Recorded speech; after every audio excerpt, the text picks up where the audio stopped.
10 weeks ago, we kicked off the inaugural season of the Ray Esports Racing League presented by RaceVoice and Driver61. Rising from the ashes of a league that Topeka forgot, two men, Steve Ray and Greg Hubler, provided the framework for drivers who wanted to better their craft and test their mettle against the conscientious and the consistent. 3 classes, 6 rounds, and 120-plus entrants later, we have our season champions, and we'll meet them in just a few minutes. But today, we find ourselves at the Brickyard, Indianapolis Motor Speedway. It's been the sentimental home of American motorsport since Carl Fisher opened the track in August 1909, and it's played host to the most famous race in the world. But tonight, the Ray Esports Racing League descends upon its 13-turn, 2.6-mile road course for the championship runoffs, where the winner takes all in 3 sprints to the checkered flag. I'm Greg Ginsburg, and joining me in the announce booth once again is Avery McDonald. And as always, Apex Racing TV's Dennis Branch is manning the controls. And tonight, we've got an expanded broadcast as our 3 classes, Spec Racer Ford, Mazda MX-5s, and of course the Pro Formula Mazdas, will see their first runoff champs named. So Avery, in January, we started out at Road Atlanta, not knowing what this league would beget or what it would become. But now, as we've traveled the virtual United States and visited 9 of America's most challenging circuits, the Steve Ray and Greg Hubler vision has become much more clear. What are you looking forward to tonight? I'm just looking forward to another great battle. Now we have all 3 cars, Greg, so that makes it more exciting. But, week 1 to these runoffs here at Indianapolis Motor Speedway, this series has some of the best racing I've ever seen on iRacing. And it don't matter which car, because these drivers have such good racecraft. One thing I'm looking forward to, Greg, though, is when they cross the bricks for the first time, take that green flag. This is my favorite track in the world. The road course might be a little boring to some, but to me, it's the greatest track in the face of the earth. Well, we don't want people on the Apex Racing TV YouTube channel turning off already. Stick around. It's not going to be boring racing here at this 13-turn road course. I've watched racing here in real life on this track, as you have as well, Avery, and it may be incredibly flat here. It may not have the character of a Laguna Seca, of a Road America, of Road Atlanta, or even a Summit Point Raceway. But it makes for very challenging racing. What I've seen here at Indianapolis is it doesn't take long for drivers to get up to speed and learn the circuit, but it takes seemingly forever to get that last couple of tenths out of the car and out of yourself here in order to be fast. And that's what these drivers are going to be, what they're going to need in order to be named champions. So, like I said here, we have Spec Racer Ford. They are on track right now, and they have just started their 15-minute qualifying session. And while this is underway, why don't we go? We'll take a look here. Oh, as somebody drives their Spec Racer with my name plastered all over the front of it, right up to the camera. Let's go, Avery. We'll take a look and give a rundown now. 2 of the different classes, including Spec Racer Ford, they were at Laguna Seca last week racing, and then one of our classes had the week off. We'll talk about them in just a moment. But Spec Racer Ford at Laguna, just to recap for everyone here, Caleb Patry took the win.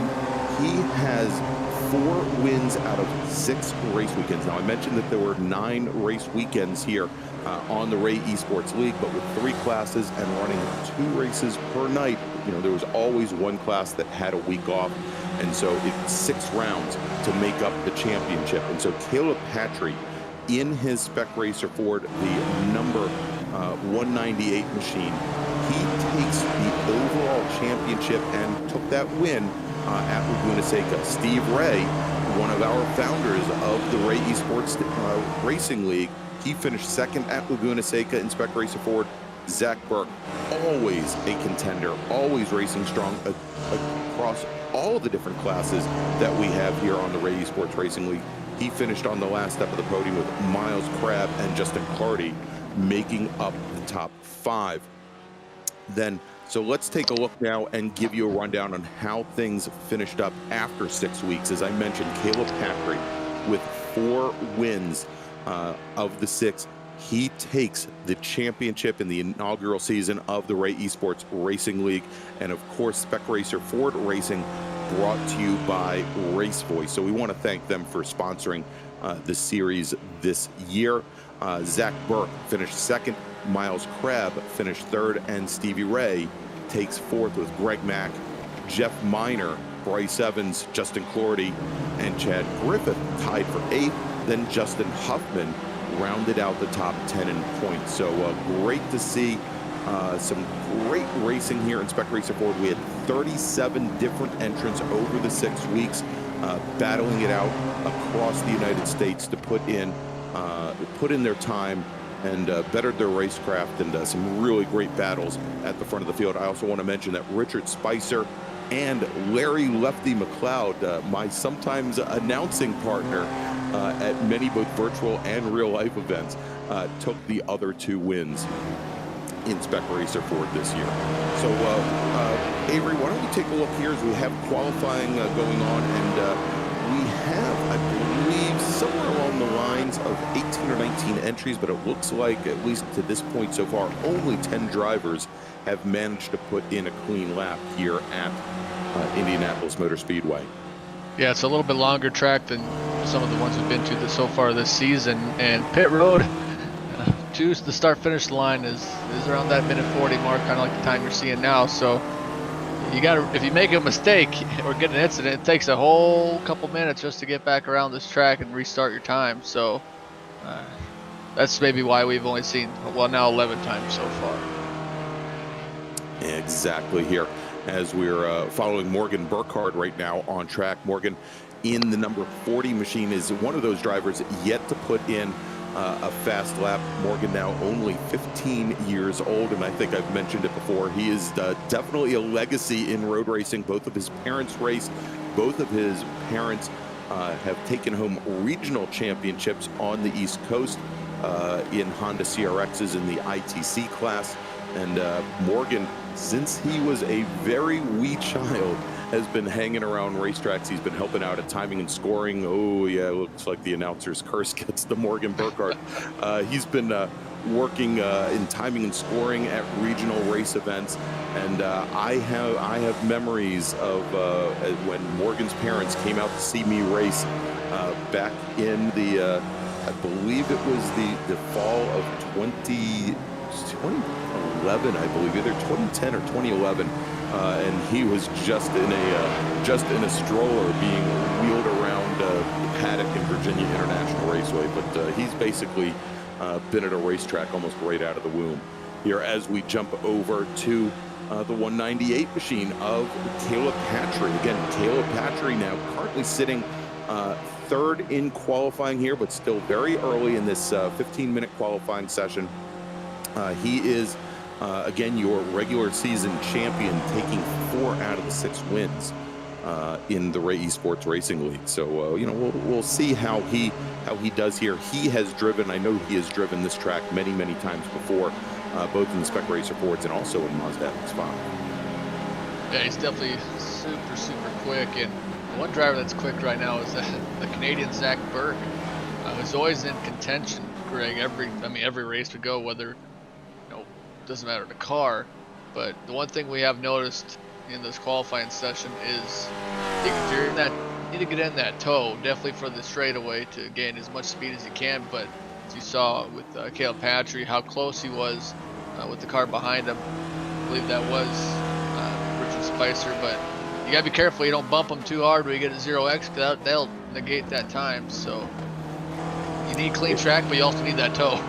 Exactly, and there you go. We're watching Zach Burke right now, who's our provisional pole sitter, with just about 8 minutes elapsed in qualifying session right now. Miles Crabb in the number 31 car, and we've seen Burke and Crabb going at it both in Spec Racer Ford and also in the Mazda MX-5s more than a handful of times here in the Ray Esports Racing League. Those two drivers currently sitting atop the timing pylon here in qualifying, and here we watch as Caleb Patry trying to catch a little bit of a toe off of Justin Clordy.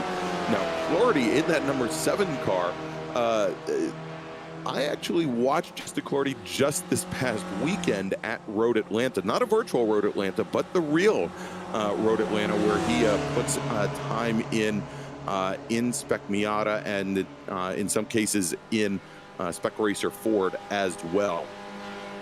So he did not drive around with nearly the amount of damage on the car that he has right now. Although I will tell you, we got a final count at Road Atlanta that over 3 days they had 49 incidents that they had to tow vehicles off the race surface.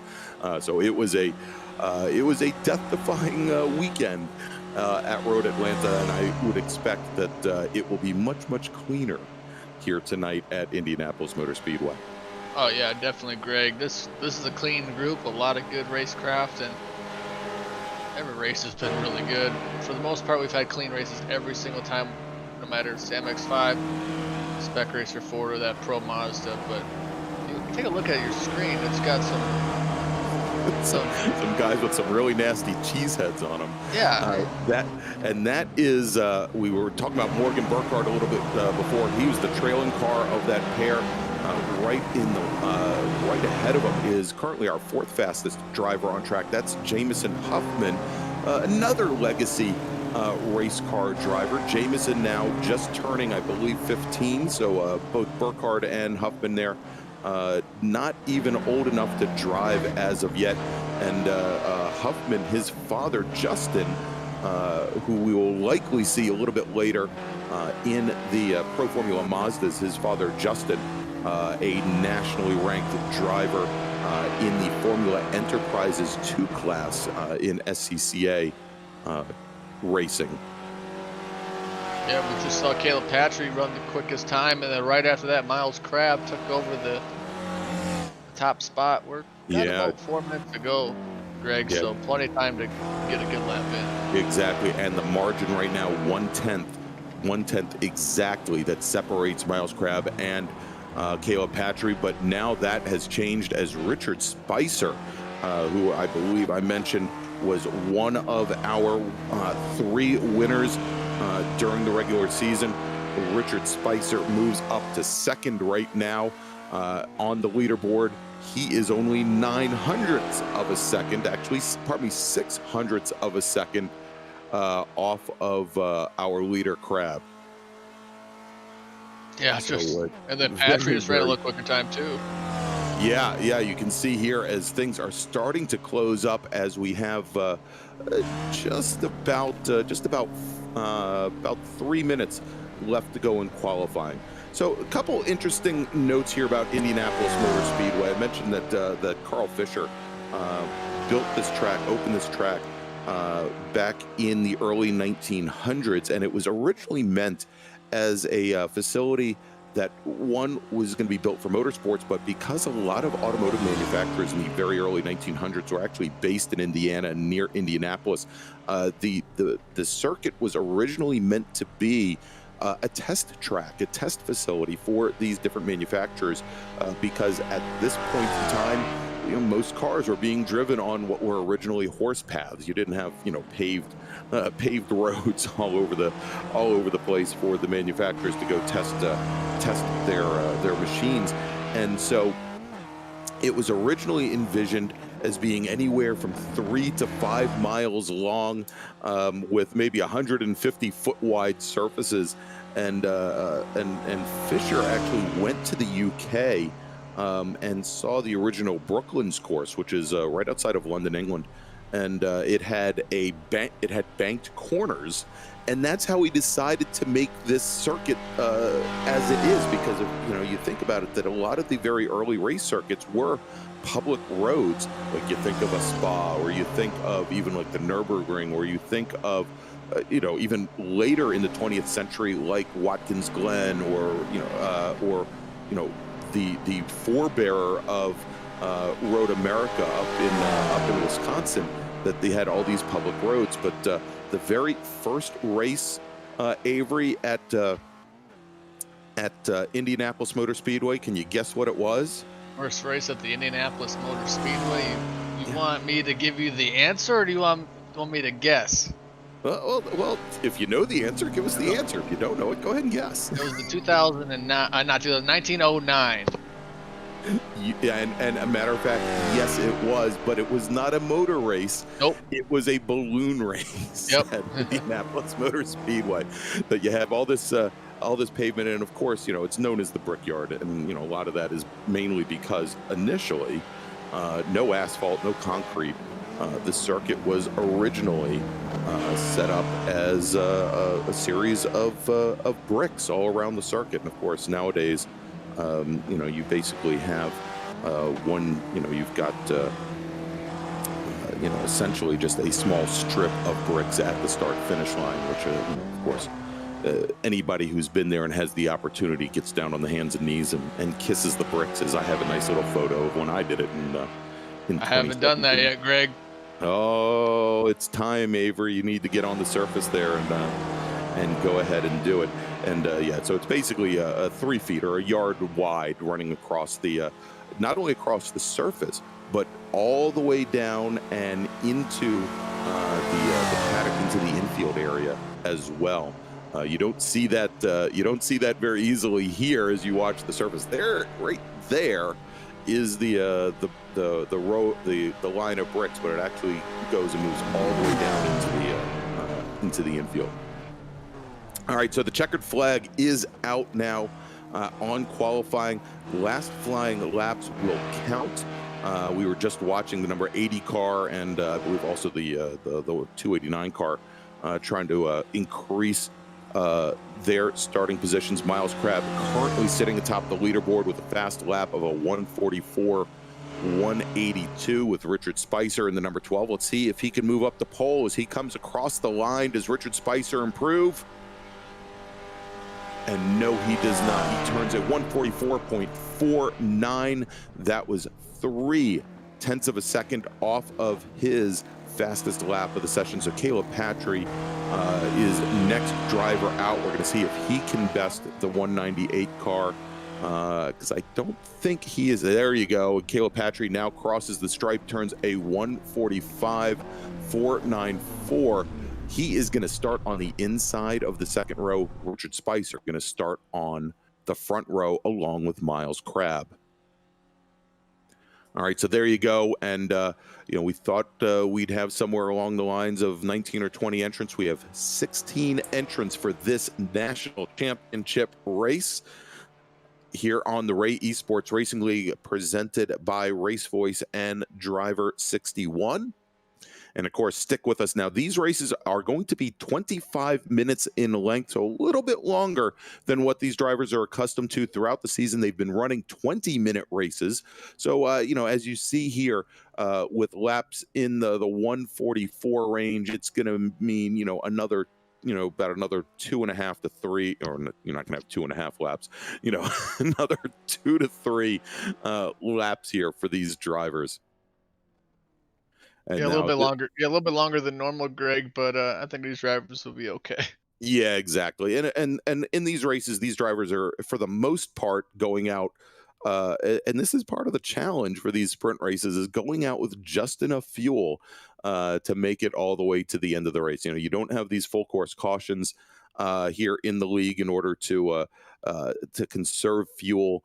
The one advantage that these drivers have on this 13 turn circuit, this 2.6 mile circuit, is there is a very long run on the oval.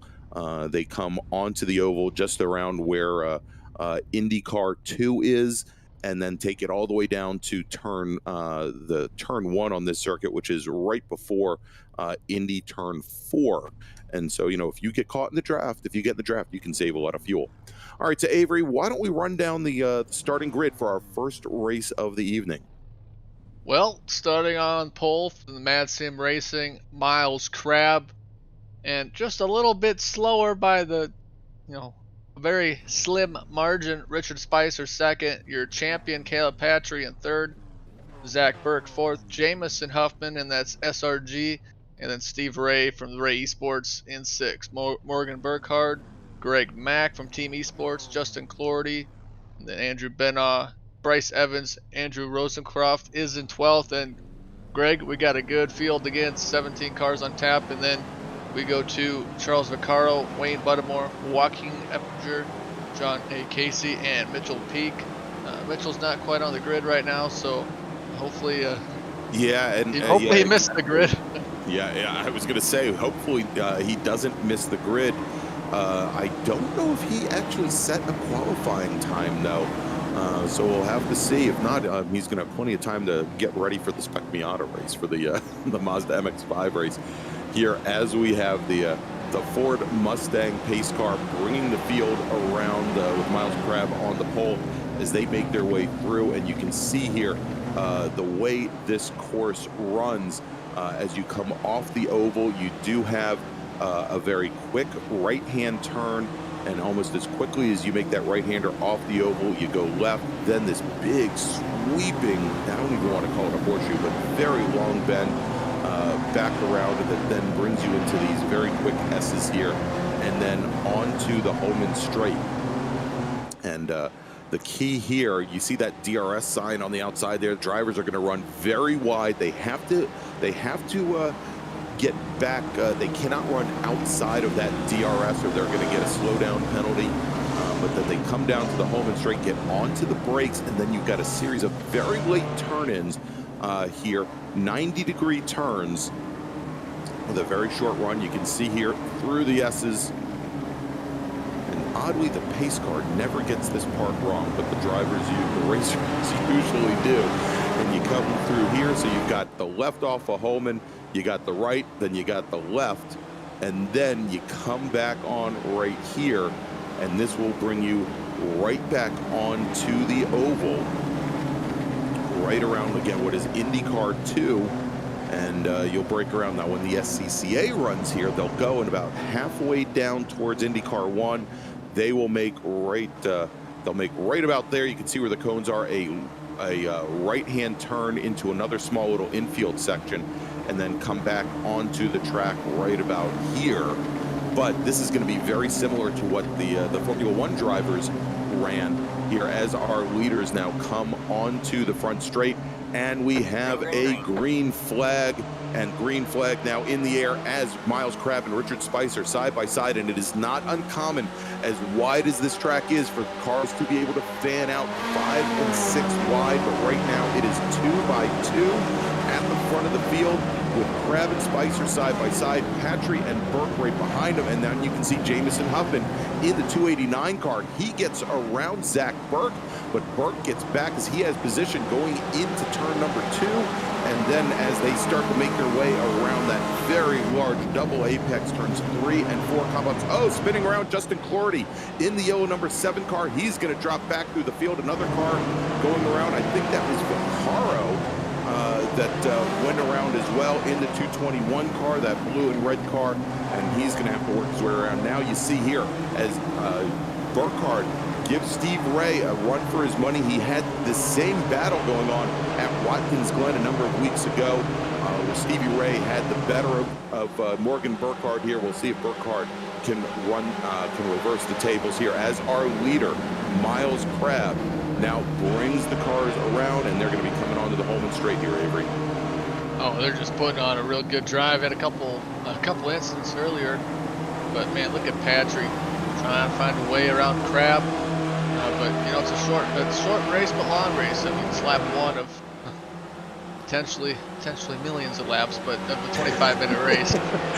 Don't tell them it's going to be millions of laps, but at just under 2 minutes per lap, it's probably going to be somewhere in the 12 lap range. I would 11 to 12 lap range, I would suspect. Oh yeah. Now, the one thing in watching racing here, both in iRacing in the virtual world and also in real life, is our leaders come across the stripe to complete lap number 1, is that passing actually is very difficult here. The one true passing corner that you have here is going into turn number 1, and then you also have one as you come out of turn, as you come down the Holman Straight, going into turn number 8. And here, as you can see, taking the point now is Caleb Patry. He gets around the 31 of Miles Crabb as they go in through turns 4 and now 5.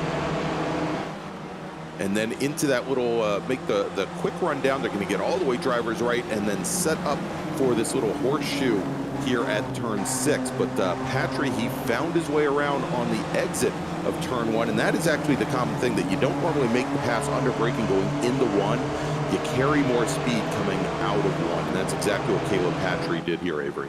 He was able to just get a little more out of turn 1, and sometimes that's what you got to do to get around that track. But to see Patry's in front, but look at Burke right there, just kind of sitting there in 4th place, you know, within striking distance. In all honesty, Greg, you just want to be in this top 4. You want to, because if you make a little mistake, you're still gonna be able to have that toe, but you're still in striking distance. You can go from 4th to 1st and going into turn 1 if you really want to.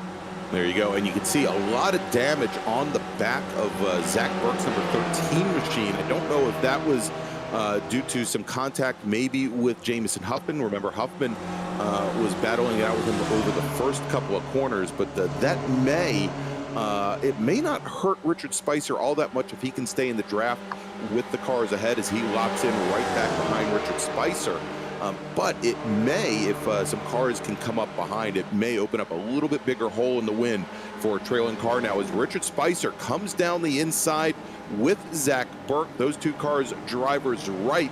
Patry, though, has the position going into turn number 2, but he is going to give up the position, give up the lead now to Richard Spicer, who takes the point. He now takes the lead here on lap number 3. So put Patry back to 2nd.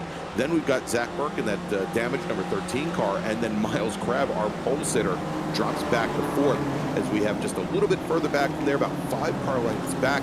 We've got Jamison Huffman in the number 289. Oh, and going around Richard Spicer from the lead.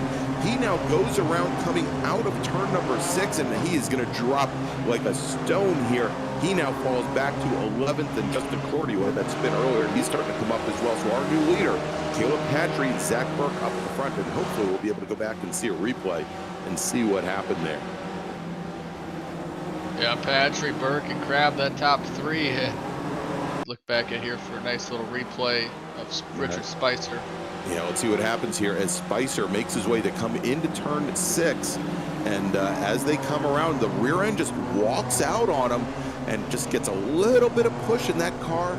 And you can see here the thing goes around, and now he is definitely on the back foot, as he now has fallen all the way back with the lead into 11th, as we now see side by side coming around the oval, Stevie Ray with the position on the 289 of Huffman, as those two drivers continue to battle it out. Huffman now going all the way drivers left. That is the preferred entry going down in turn 1. We'll see if he can pinch Stevie Ray. He actually works his way. Does he work his way clear of Ray, or is Ray going to try and outbrake him a little bit later on the brakes there? And Stevie Ray now, a little later, he goes in and retakes the position away from Justin Huffman. As you can see, Morgan Burkhardt closing in on those drivers. But as Huffman and Ray start to battle it out here for 5th position, our top, and actually take it back now, that's 4th position, our top 3 drivers starting to escape the pack here. Yeah, they're definitely starting to pull away, get some good clean laps in. And one thing you'll notice on the straightaway, Greg, you've noticed it, but sometimes with these cars, what it kind of brings out is some good old bump drafting, Greg. They're really giving each other a good bump to try to maintain position, and that's going to be good for Patry and Burke. But right now, Crabb's kind of the lonely one out there, so we'll see if they help some out. But there, look at Steve Ray, man, from Ray eSports, just putting on a clinic on how to defend. And he said it last week, go out into the grass. But he said last week how, you know, he does a great job, him and Greg do a great job at getting this league together, but he's the first one to praise up the drivers, and yes, he's such a good dude. Yeah, absolutely, and he has been nothing but complimentary of some of our other drivers. It looks like we've got the 2 teammates representing the All Sports Karting League, and this is the All Sports Racing team, both working together and getting around Steve Ray. So Morgan Burkhardt with that little bump draft, that little push, Jamison Huffman worked their way clear here as our leaders now heading down into turn 1. Caleb Patry under attack by Zach Burke in the silver number 13, and once again The driver on the inside has the position going into turn one. Caleb Patry appears to give up that battle pretty quickly, because I think he realizes there's plenty of time here in this 25-minute race to take it back to Zach Burke in the number 13 as they work their way through. And again, you know, if they just kind of let those passes go uncontested this early in the race, they'll separate themselves out from the trio of Huffman, Burkhardt, and Ray, who seem pretty content to battle it out for fourth really early in this race. Yeah, it was about a 3.5 second gap from third to fourth. Unless they start working together, they're not going to catch up to them. But yeah, this three-way battle, in front, they're just kind of staying in line, buying their time. It's 8.5 minutes, almost 8.5 minutes into this 25-minute race. For their eyes, there's no reason to battle, but for Richard Spicer, all the way up to 9th place from 11th, and he's charging. Yeah, and he gets around Bryce Evans in that red and black number 311 machine. Next on the docket is going to be Andrew Benna. A volunteer, and I believe he is the assistant regional executive for one of the largest regions in the Sports Car Club of America for the New England region. He is a flagger, a volunteer, and he also plans to race as soon as he gets out of college. So the young kid already, you know, volunteering and putting his time in when he can, and you know, the racing in the virtual world here, getting him ready for the real thing when he has the time and the money to go racing here, as Caleb Patry moves back around Miles Crabb, takes the lead. That actually drops Zach Burke, who was our former leader in the number 13 car, back in the third. And look at that, as Zach Burke's car looking, how we say this, a little darty maybe? Yeah, it's got a little bit of little crinkles on it. It's definitely the ruffled chips. And now Stevie Ray. Yeah, Stevie Ray had gotten back around the two all-sports drivers here in his number 11 Ray eSports machine. And so Stevie Ray now retakes fourth. He's up 2 positions from the start of the race. Yeah, Stevie put on a really good run here, but he's got 3 SRGs behind him. There we go. And you can see there, as they were coming down the Holman Straight going into turn 8, where he got quite defensive, ran down the center of the track. He was waiting for Huffman to try and make another move. But, you know, pretty good on the anticipation front, because Huffman had actually tried to come down the inside and outbreak him the previous 2 laps. And so he was prepared for that. As we jump back now here in the battle for 12th, we've got Joaquin Effinger in the purple number 700, and then Wayne Buttermore in that, what do you call that, tie-dye, the number 73 car? Yeah, that'd probably be a good representation of the colors of that I mean, car. I'm thinking of something maybe maybe a little bit more off color, but like our timing and scoring, purple is the quickest lap of the session, and green is purple is the quickest lap of the session overall, and green is your quickest lap. So that's what it is. Yeah, exactly. That's the representation. It's because he planned to go fast today. All right, so now jumping back into the lead, Zach Burke, who the last time we saw him was sitting in third in that car that I swear, you know, besides being beat up, it looks about a half a foot more narrow at the rear than it's supposed to be. He seems to be handling the issues pretty darn well. Here with Miles Crabb now in the 31 car running in second, and Caleb Patry, our former leader, right off the back of the 31 machine. He's running in third. Yeah, Crabb just kind of buying his time behind Burke and trying to find a way he can get around him when he gets down to crunch time, as we're almost halfway through this race. But yeah, Crabb started on the pole, but Burke's up 3 spots, put on a really good run. Yeah, he certainly is. So, again, want to remind everybody that we do have 3 races tonight. The next race up is going to be the Mazda MX-5, or as I like to refer to them as Spec Miata. And this race is brought to you by RaceVoice. They have a great product to give you real-time feedback in the real race car based on either your Motec or AIM data. They can feed it right into your ear and let you know where you can improve in real time. And they've also got a product for the virtual world as well. You can check their their offerings out at www.racevoice.com here as we check back in with Richard Spicer, our former leader, and he's got Greg Mack in the number 2 machine just ahead of him. Let's see what Spicer does. He moves all the way driver's left. He's now going to go clear up number 71 of Andrew Benna, and it's 3 wide going down into turn 1. And who's going to flinch first? And it looks like Andrew Benna might have to give up the point here as they come on through. But actually, Benna not letting off. He carries the speed all the way out through turn number 2, and it looks like he may be able to hold off Richard Spicer, and he does. So Spicer, who had that great run coming down the straight, just not able to do anything with it, at least right away. But as he sits on the inside, he now gets around Andrew Benna's number 71 machine.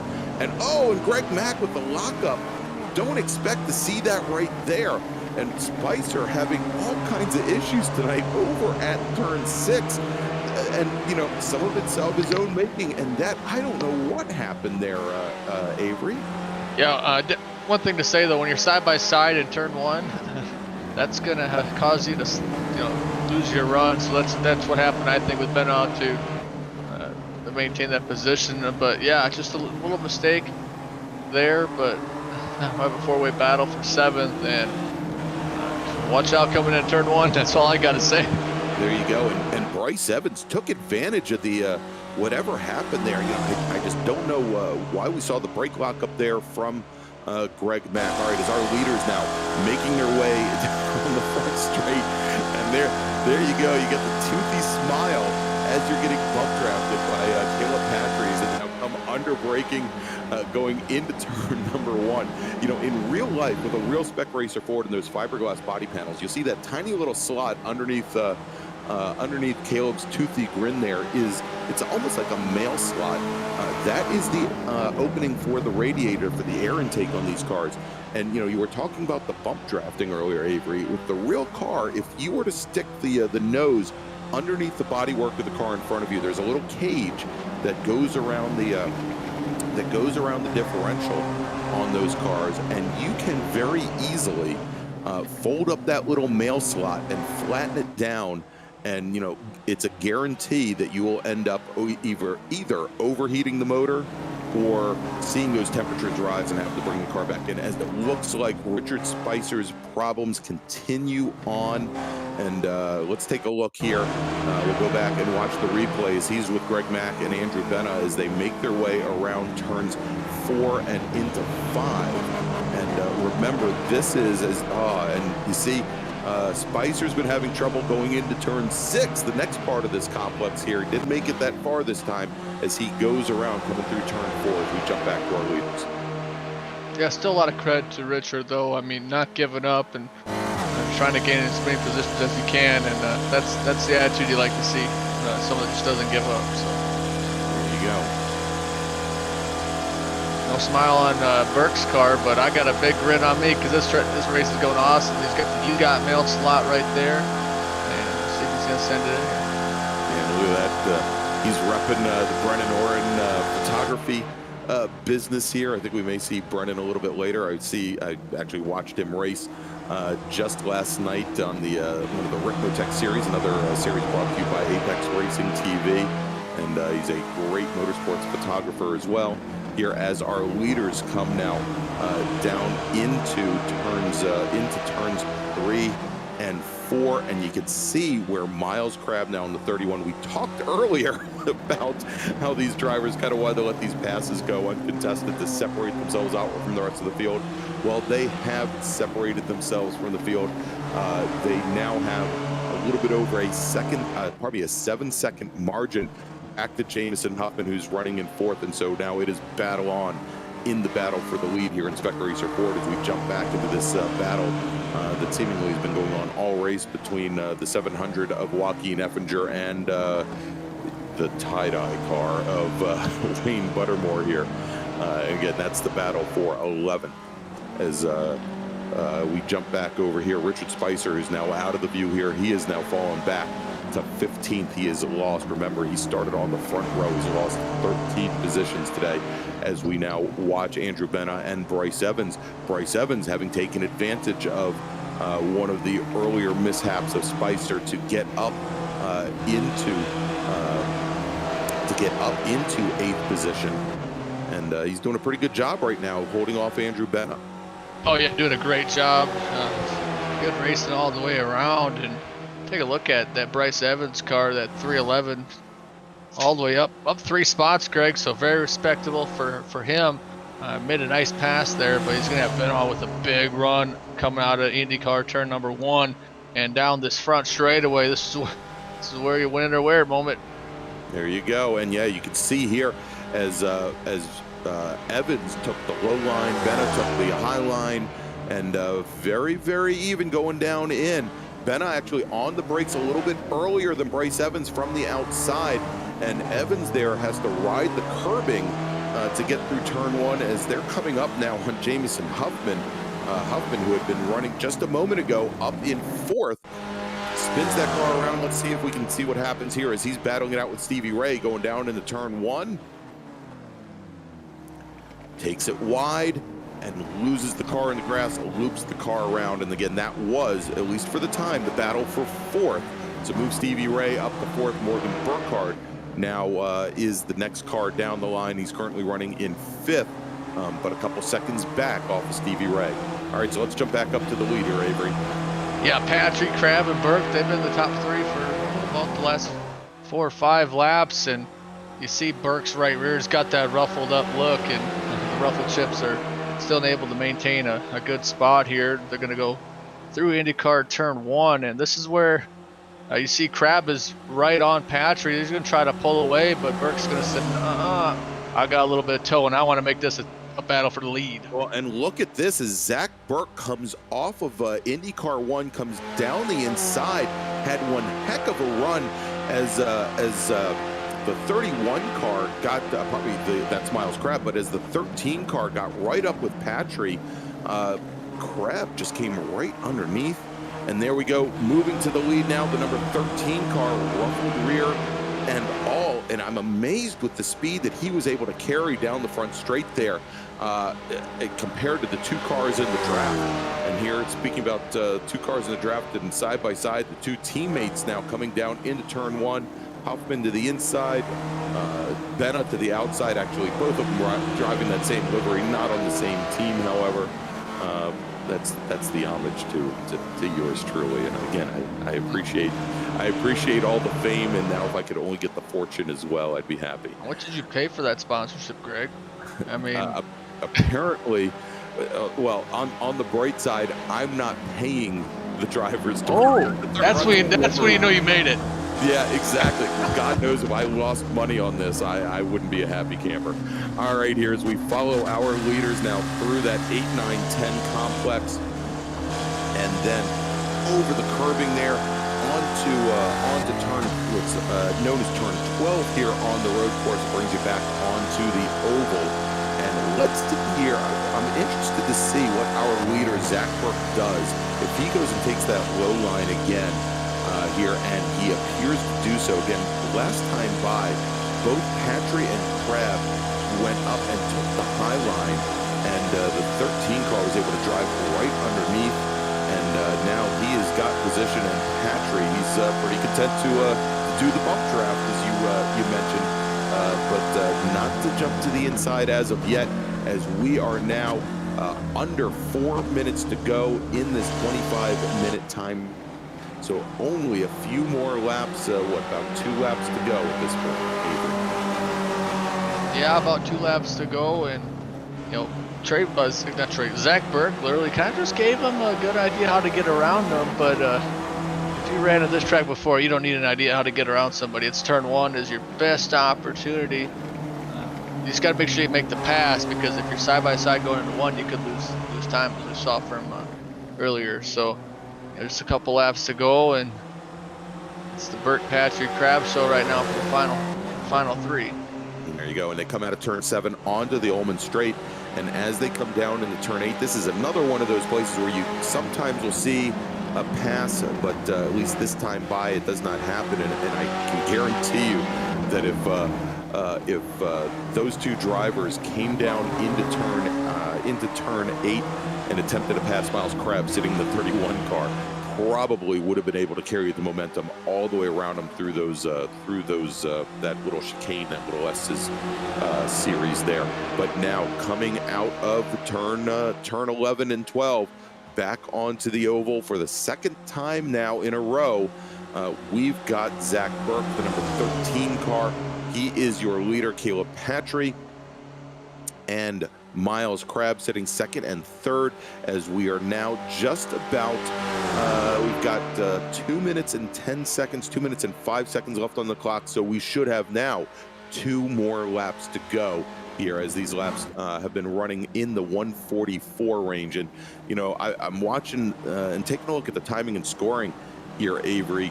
Our 3 leaders, Burke, Patry, and Crabbe, they are running some of their fastest laps of the race right now. They are within 2/10 of their fastest laps here over the course of this entire race. Yeah, that's just a testament to, you know, the car that they're driving. They got good for the whole entire race. You know, sometimes people have their cars just set up for a real short run and not really worry about the long run, but you really need to know for the 25 lap race to keep it going. You take a look at Benoit and Huffman, the battle for 7th. It's heating up.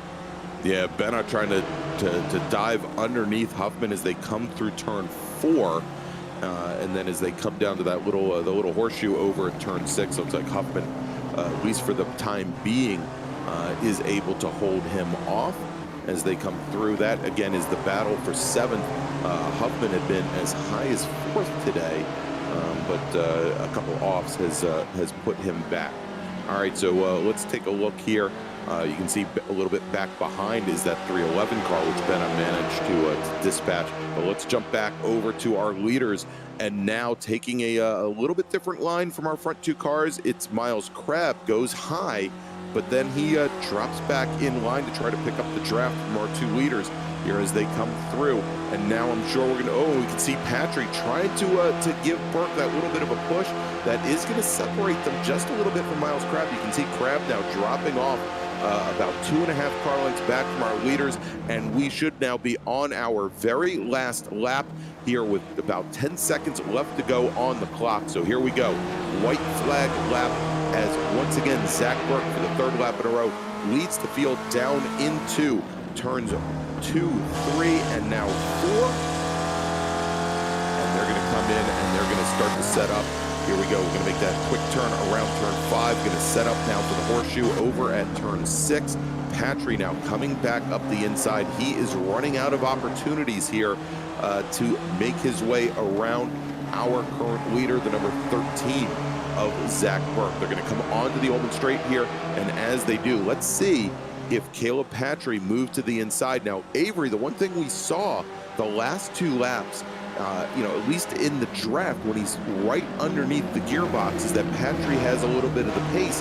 I don't know if he's going to have that advantage trying to slingshot around, and if he can do that prior to the start-finish line to take the win from 2nd place.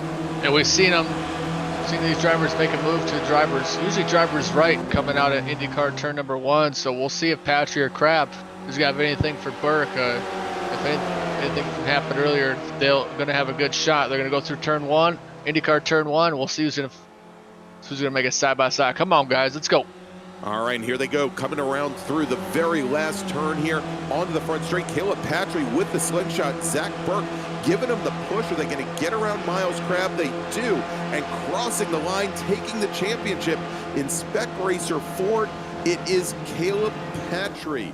Caleb Patry taking the win on the very last lap, then Miles Crabbe, then Zach Burke. Stevie Ray, he's going to come home in 4th, just off the podium, and they're off in the distance. The number 40 car of Morgan Burkhardt, he'll finish 5th, and then let's take a look here. Is it's the number 2, Greg Mack. He moves back up. He gets around Justin Huffman. He's going to finish in 6th. Then Huffman, then Andrew Benoit, and Bryce Evans. Good strong run for Bryce Evans today in the 311 car. He is going to come home in 9th place. And here, let's jump back now. This is the battle for 11th. We've been watching this a couple times here with Buttermore and Joaquin Effinger. Effinger has managed to hold off Buttermore for more or less the entire race here. Buttermore about 2 car lengths back as they come back onto the oval, but it looks like he's got a little bit of a run on the draft. Is he close enough to get around him? Let's take a look. Can he get it done? The 700 of Effinger, he holds off Buttermore to come in 11th. Then we've got crossing the line, Charles Vaccaro in the 221 car. Remember, Vaccaro had that spin on the very last lap, and he goes and locks him up. No ABS here in Spec Racer Ford. John Casey will bring the car home in 14th. Yeah, let's bring in Miles Crabb, and then we'll get Caleb Patcher real quick, because I'm sure some of these drivers are going to be next race. Setting up for our next race, which is Spec Miata or Mazda MX-5 here in just a few moments. So let's now talk to Miles Crabb. Finishes second tonight in Spec Racer Ford. Miles, why don't you tell us a little bit about those last couple laps? It was a replay of Watkins Glen with me and Richard. I was basically just trying to stay in third. Second was probably the better place to be, but I didn't know what. I felt more comfortable in third. I did a practice run on coming to the white flag, and I felt like I could get a good head of steam. Caleb, I was going to push Caleb, and then I was going to try to fade to the outside and then maybe cut back inside. But Zach filled the gap. He tried to side draft us to the line. So at that point, I kept sticking my nose to the left, and Caleb kept coming up, which is fine. I mean, we were bump drafting anyway, and you kind of have to do that. And I pushed Caleb to the win is the basis of it. If Zach would have tried to have run the bottom, which I think is a little bit faster, because I don't think these cars side draft. I think he was going to finish third regardless, but I was going to pull to the inside and try to go to the middle, but it just didn't work out. Yeah, matter of fact, I think maybe it was like a lap 12 or so. He had made that move and had come down the inside while both you and Caleb had gone high, and he had a real good run. I found it really surprising that he was able to make the run down the front straight compared to the 2 cars in the draft. So starting off on the front row, what was your strategy for the evening? Stay in the lead pack. I know it was a drafting battle to the end. So main goal was not to spin out and not to lose touch. About a second back, these cars you start to lose time if you can't get in the draft, unless they start battling, then you can catch back up. But the Zach's run was on lap 12, and he actually did it another time, I think on lap 5 or something. Caleb was way more comfortable slam drafting me than I was. So he was full throttle and into the back of me, and I'm a much better pushy than pusher. And I never full throttled into the back of him. I'd always just kind of lifted just a little bit before we made contact and not spin him out. Yeah. And that's all Zach needs to blast by us. Well, there you go. And I was telling Avery during the broadcast that in the real car you do that, and you'll fold up the air intake like basically like a mail slot. It'll close right up on you, and it's almost like a guaranteed finish to the race. But here in iRacing, it certainly doesn't have the same effect. And well, I guess it's one of those things that you'll take for the next time you go out and run the cars. All right. So who would you like to thank tonight here, Miles? I'd like to say hi to my family at home. Thanks to Stevie and Greg for putting on this great little league. It's a lot of fun. Great to come out. Thanks for it's not Driver61, RacerVoice. DriverVoice? Yeah, RaceVoice.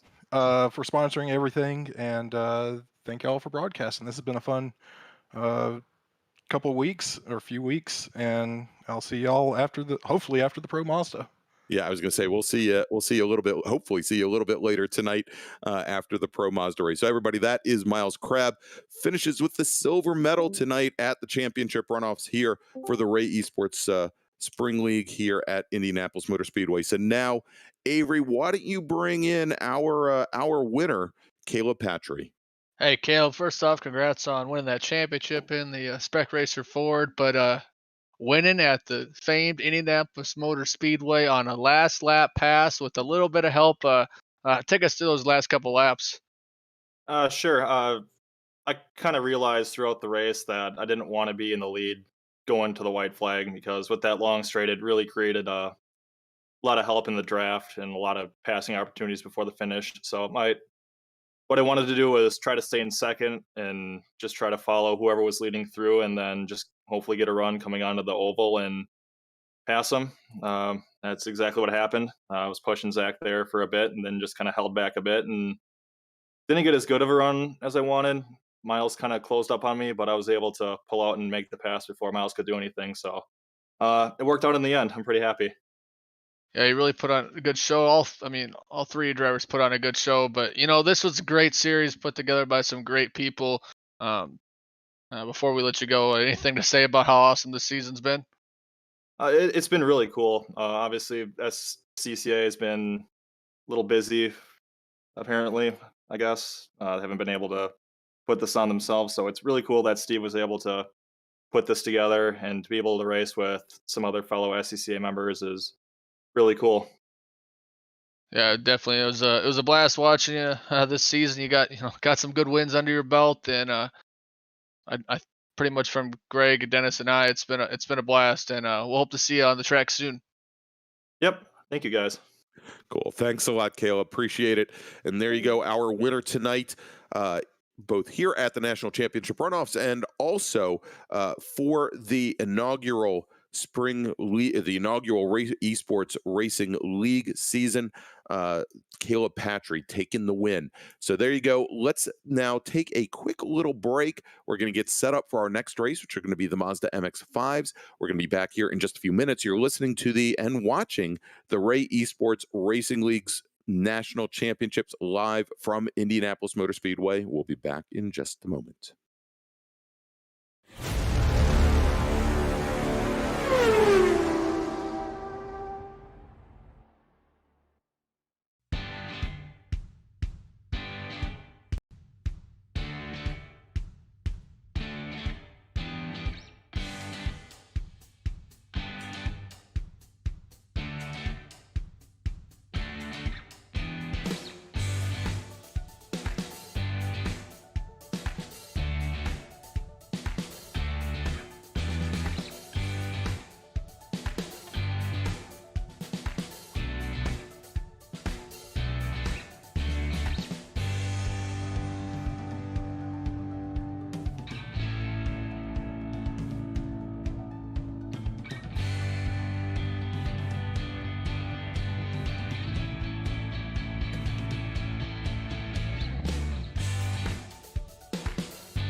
Virtual Racing School was developed to provide support to the next generation of sim racers. No matter if you're a rookie or veteran or what car or track you'll be racing, our goal is to provide training every step of the way.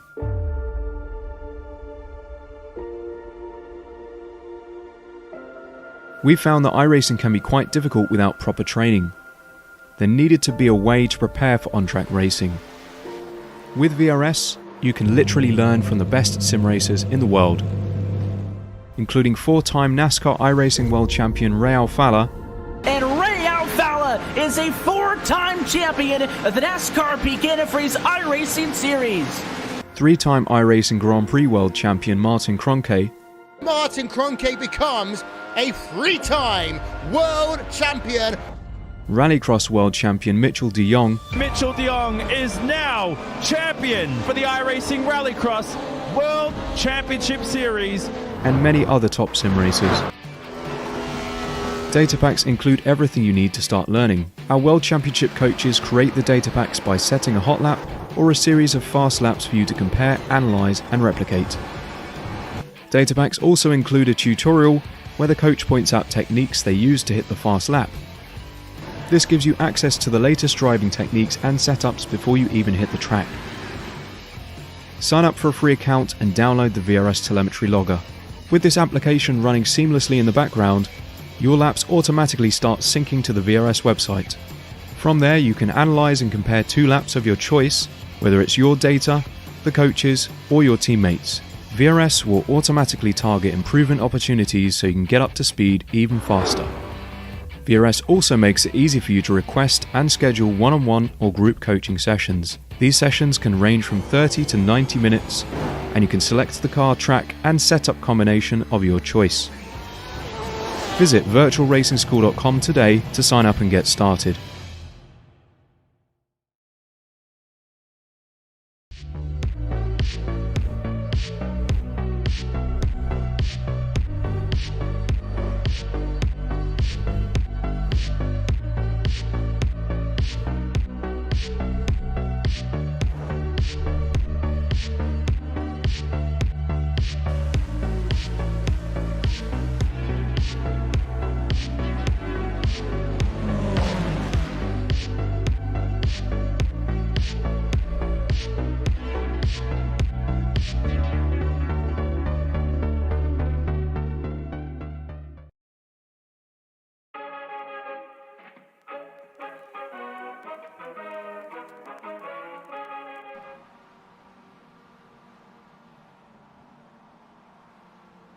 All right, and we are back at Indianapolis Motor Speedway for the National Championship races of the Ray Esports Racing League's inaugural season. I'm Greg Ginsburg, joined by Avery McDonald, not Avery McLeod, but Avery McDonald. Oh, yeah.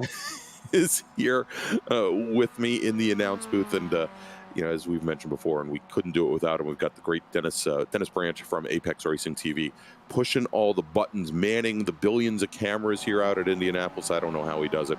The MVP, the MVP.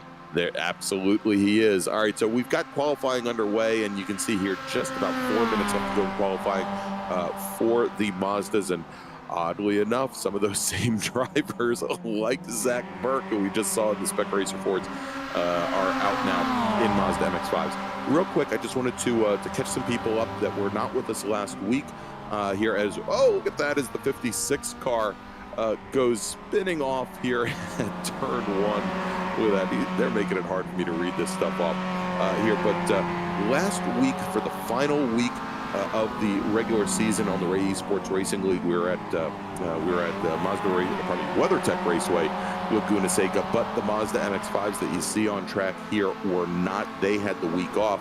They last ran 2 weeks ago at my home track, Summit Point Raceway. And so just to catch you up, Zach Burke, who for the moment has now fallen back to second here on the timing pylon. He took the final win of the regular season. Mitchell Peak, who you can see in the 56 car, who had just gone around going in turn 1, is sitting third in qualifying right now. He finished in second. Ryan Maloney in his number 15 machine had finished in third. And then we had Jordy Fike and Richard Spicer, who I'm sure if we see him out here now, and I believe he is out in his number 65 car, I'm sure he's going to be looking for a little redemption after that Spec Racer Ford race. So let's take a look at who came home with the season championship, and that was Zach Burke. He took 4 of the 6 wins during the regular season in Mazda MX-5. Mitchell Peak finished second, only 1 point back. I mean, that is absolutely amazing. Avery Burke, who had 4 wins, he finished up the season with 127 points. Mitchell Peak, who did not take home a single victory, only 1 point back from our champion. Ryan Maloney, who had 1 of the 6 wins, he finishes in third here. And then we've got Jordy Fike, Charles Bailey, Greg Mack, Stevie Ray, Richard Spicer, Tyler Campbell, and Michael Keltner, your top 10 finishers for the season in MX-5. So let's jump back over to qualifying here, Avery's. We've got just about 2 minutes left to go. Yeah, speaking of Burke, Peak, and Maloney, they're your top 3 with Ryan Maloney leading the way. Saw Burke put on a really good run in the Spec Racer Ford, and he's going to go back to back. And I just think that's super impressive to go from, you know, Spec Racer Ford to the Mazda MX-5, and then some drivers are going to do the triple and hit the Pro Mazda up after this. So Yeah. I got a hard time driving one car, let alone three. Yeah, plus he had to talk to us. Yeah. So feel bad for him. yeah, exactly. Exactly. All right, so yeah, as we mentioned, Ryan Maloney, the white number 15 car, the Olsen Invest car, he's currently sitting atop the pole here, and we're following on board now with the number 89 car. That's Jamison Huffman, who we saw just a little bit earlier in the 289 Spec Racer Ford, and he is running. I mentioned that he's with the All Sports Racing Team. That is the go-kart track that both he and Morgan Burkhardt grew up racing at outside of Sterling, Virginia. And they've got those cars, as opposed to having my beautiful mug draped across the side of their Miatas or their MX-5s. They have the logo from that late great go-karting facility there on the side. All right, so let's jump over here, and we're looking now at Stevie Ray driving the number 11 Ray eSports machine. A little bit further down in the order, I'm sure, than he would like. But, you know, I remember saying the exact same thing at Laguna Seca a couple of weeks ago, Avery. And Stevie, you know, he may not always qualify the best at MX-5s, but he moves up through the order.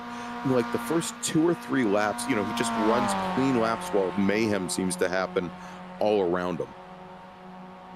Yeah, that's just sometimes that's how the cookie crumbles. But qualifying is pretty much over, except if you're on your flying lap right now. So there's a couple of drivers haven't made their time yet. Maloney out in front, so.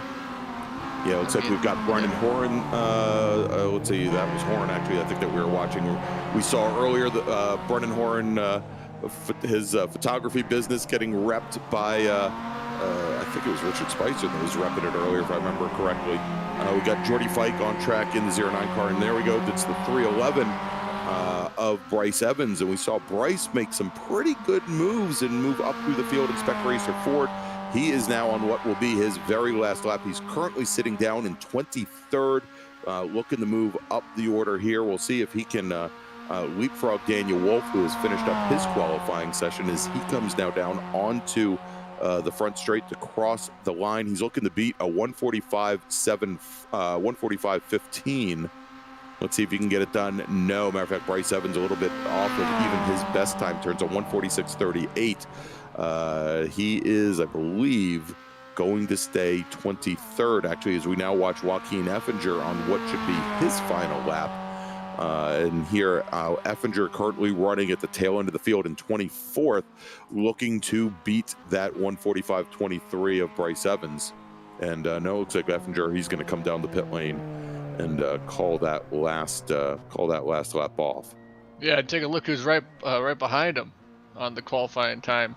It's just a guy he was battling with in that Spec Racer Ford. Yeah, Wayne Buttermore. Look at that. They're like right up with one another in Spec Racer Fords and Mazda MX-5s. They can't get enough of each other. There you go. All right, so this race brought to you by Driver61. They are representing all of our they've been sponsoring our Mazda MX-5 races throughout the season here. Great coaching services for the virtual racer. Definitely go ahead and check them out at driver61.com. All right, so Avery, why don't we go? We'll check out the starting grid here. A little bit larger field than we saw in Spec Racer Ford. And as our drivers will be going onto the grid here and getting ready for their pace lap momentarily. And here they come. We'll start off, and on the pole in that Olsen Invest car is going to be Ryan Maloney with a fast lap, a pole setting lap of 142 flat. Zach Burke in the number 13 machine, about 2/10 off of Maloney's times. He's going to start right next to him on the outside of the front row. Mitchell Peak in the number 56 car. He will start on the inside of the second row with Charles Bailey, the number 63 car. Race Charles in another league. He will start 4th today. Jordy Fike in his Team eSport Racer machine. He will start 5th, the inside of the third row in the 09 machine with Brennan Horan starting in 6th. Richard Spicer, again, looking for a little redemption after that Spec Racer Ford race. He will be starting 7th today in the number 65 car with Jamison Huffman starting in 8th. Andre Jameson will start on the inside of row number 5 with Kyle Robertson right behind him in the number 23. And then we've got Greg Hubler, another one of the driving forces behind the Ray Esports League. He will start 11th today in the number 99 car with Thomas Pendergrass starting next to him in 12th. Let's jump over to our next row. Starting 13th today is going to be Morgan Burkhardt out of Charlestown, West Virginia in the number 40 machine with Charles Vaccaro in the number 221 car starting next to him in 14th. Greg Mack driving the number 2 car, the Team eSport Racer machine. He will start 15th with Stevie Ray starting in 16th. Starting 17th today in the number 62 is Greg Brockway with Andrew Wozencroft right next to him starting 18th, and Suraj Pradham 19th with Mike James 20th. And now let's run down the rest of the field. We've got Joe Camilleri, Daniel Wolf, Bryce Evans, Joaquin Effinger, and then we've got Wayne Buttermore starting 25th, John Casey, and Antonio Guarda will be starting 27th today. Yeah, pretty good sized field here at the Indianapolis Motor Speedway, Greg, and all 27 cars are rolling. You take a look back there going into turn number 1. There's that green and purple pink tie-dye car of Wayne Buttermore. I like that, running the same paint scheme as he did before. Makes it easier for my eyes to see him on the racetrack. Yes, sir, it does. And so we were talking during the break here about what we expect to see in Spec Miata. Now, much like the Spec Racer Fords, you kind of live and die by the draft, but it seems, at least here in iRacing and at Indianapolis Motor Speedway, it seems to affect these cars maybe even a little bit more than the Spec Racers here. And so you know, I look back to the real Spec Miata race for a national championship that I saw at Indianapolis in 2019, where they were 5 wide on the front straight on the start. I don't know if we're going to see that today, but at some point I would not be too surprised if these drivers can keep close, as opposed to Spec Racer Ford that kind of got strung out pretty quickly after some early incidents. I would suspect that things are going to be maybe a little bit closer here in, you know, again, I'll probably call it Spec Miata 25 times tonight, or an MX-5 here, as our Mustang pace car brings Ryan Maloney in the Olsen Vest number 15 machine and Zach Burke onto the oval. They are going to be completing their pace lap here in just a moment. We'll see, Avery, whether or not the temperatures here, air temperature about 77, but track temperature about 95 degrees, if it's going to affect the tires or the way these cars handle over the course of this 25-minute race. You're definitely going to get some heat in the tires, definitely on this first lap. Getting ready to go green. Burke and Maloney in your front 2. All right, here they come out of IndyCar turn 1 onto the front straight as they wait for the green flag, and already Ryan Maloney takes an early jump, and now moving over to cover and get in line, it's Zach Burke with Mitchell Peak right behind him, and now right back behind them we've got Charles Bailey and Brendan Horan. And here we go. Here's the fan out here going down into turn 1, 3 wide for the lead, 3 wide right behind, and the first car making the jump down into turn 1 is Maloney with Burke, Peak, and Bailey a little bit further back. We're still 2 by 2. We've got the 2 teammates there. Looks like Fike and Spicer there side by side. We've got Pendergrass and Jameson. Morgan Burkhardt in the number 40 car.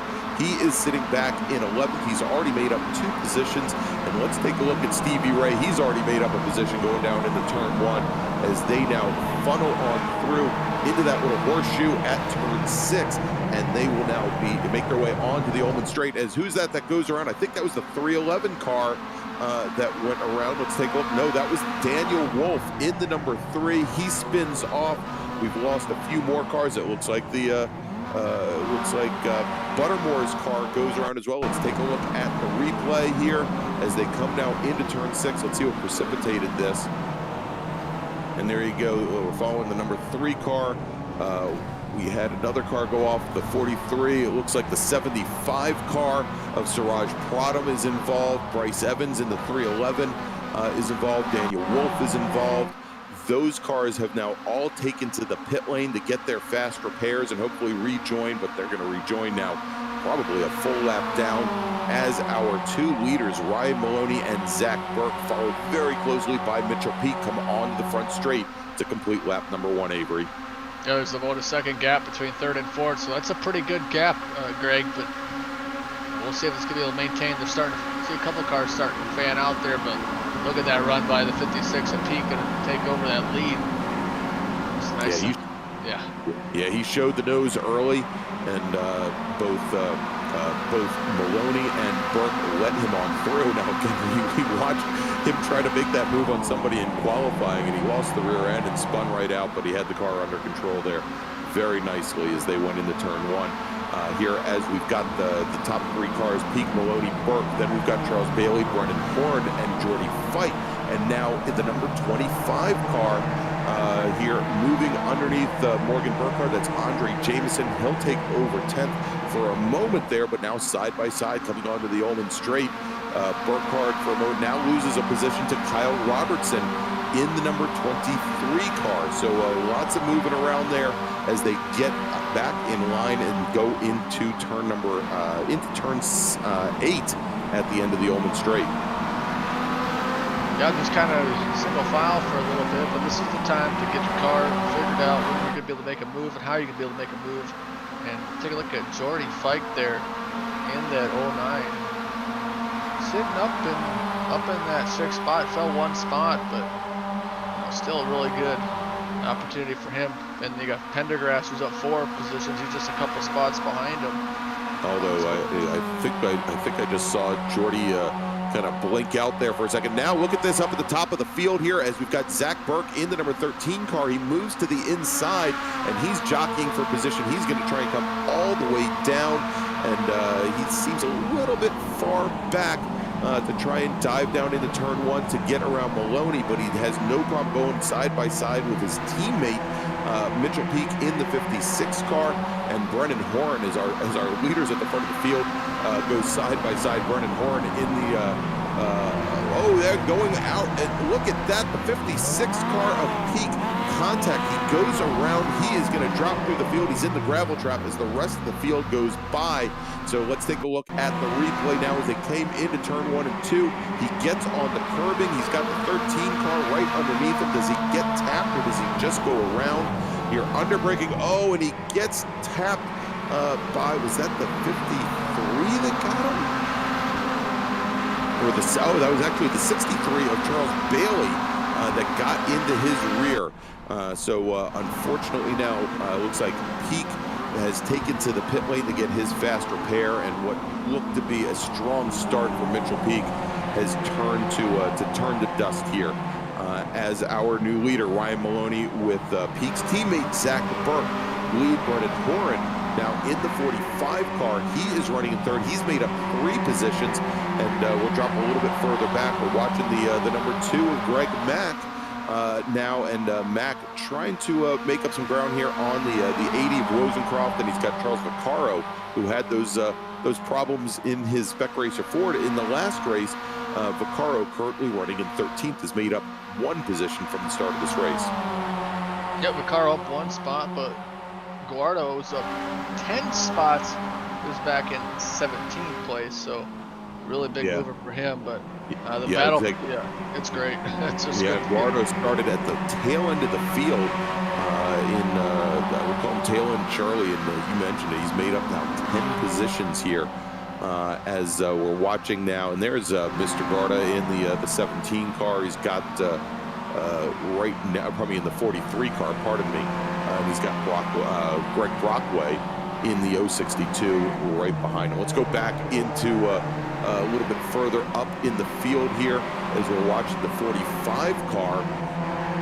And that is Brennan Horn battling it out with Tom Pendergrass. This right now is the battle for third in MX5s. They're just a little bit off of our leader. Sitting right back behind them is the number 09 of Jordy Fike, and we've got Richard Spicer in that battle as well. But still, Avery, not all that far off of our two leaders. Oh, no, not too far off. They got to be cautious of how much they're battling each other, because it's going to slow them down and have Maloney and Burke pull away. But the other driver I want to point out to the fans is the one right in front of Brennan. That's Thomas Pendergrass, and he's up 9 spots into the 3rd position. Wow. That is one heck of a start for him. Just 4 laps into this race to make up that many positions. And that is the best view of the evening, the best camera shot of the night. Literally the under tray of the number 9 car of Pendergrass. Yeah, I took a look at that shot. It looked like I've been running the wrong spring package or something in my mind. So I'm gonna definitely change. I think our director, Dennis Branch, was looking for illegal parts underneath that car.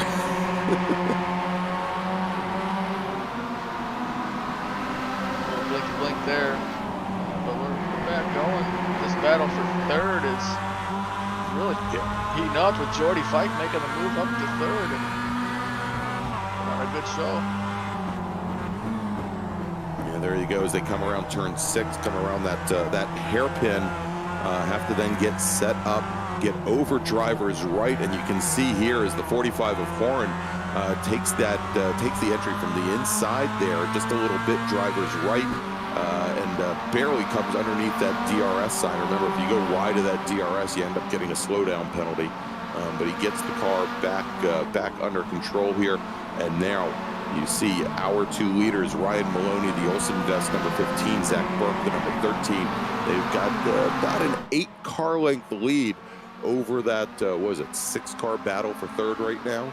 1, 2, 3, 4, 5-car battle for 6th. Then, and I think you said it, Avery. If those drivers, rather than kind of battling it out and even going at it, going into turn 1 each lap, got in line, got in the draft, they might be able to push back up to our leaders. But that last time by, both Maloney and Burke ran identical 142.47s, and that was almost a half a second faster than Jordy Fike, who's currently running 3rd. Yeah, it's real tough to say, but if you whoa, that's the 09 Jordy Fike. It's a little wiggle from Pendergrass right behind him. Well, and I don't know if he got tapped. It looked like he was going over to cover Brennan Horn, and the number 45 car came all the way from driver's left to driver's right to basically cut off Horn at the path, and almost ended up in misery there as he had the rear end of the car start to walk around on him. I don't know how he recovered that.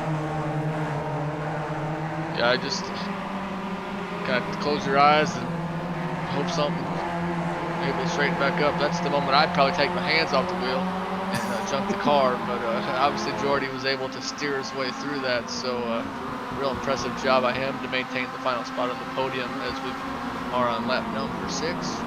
Yeah, and but lap times are very similar to what we saw earlier in Spector's report. So expect 15 laps for this one too. Yeah, exactly. And you can see now that that Fike has been able to separate himself out from those 4 cars back behind after that what's called excitement going down in the turn 1. And the challenge now for Jordy Fike is he doesn't have a drafting partner. He doesn't have any help.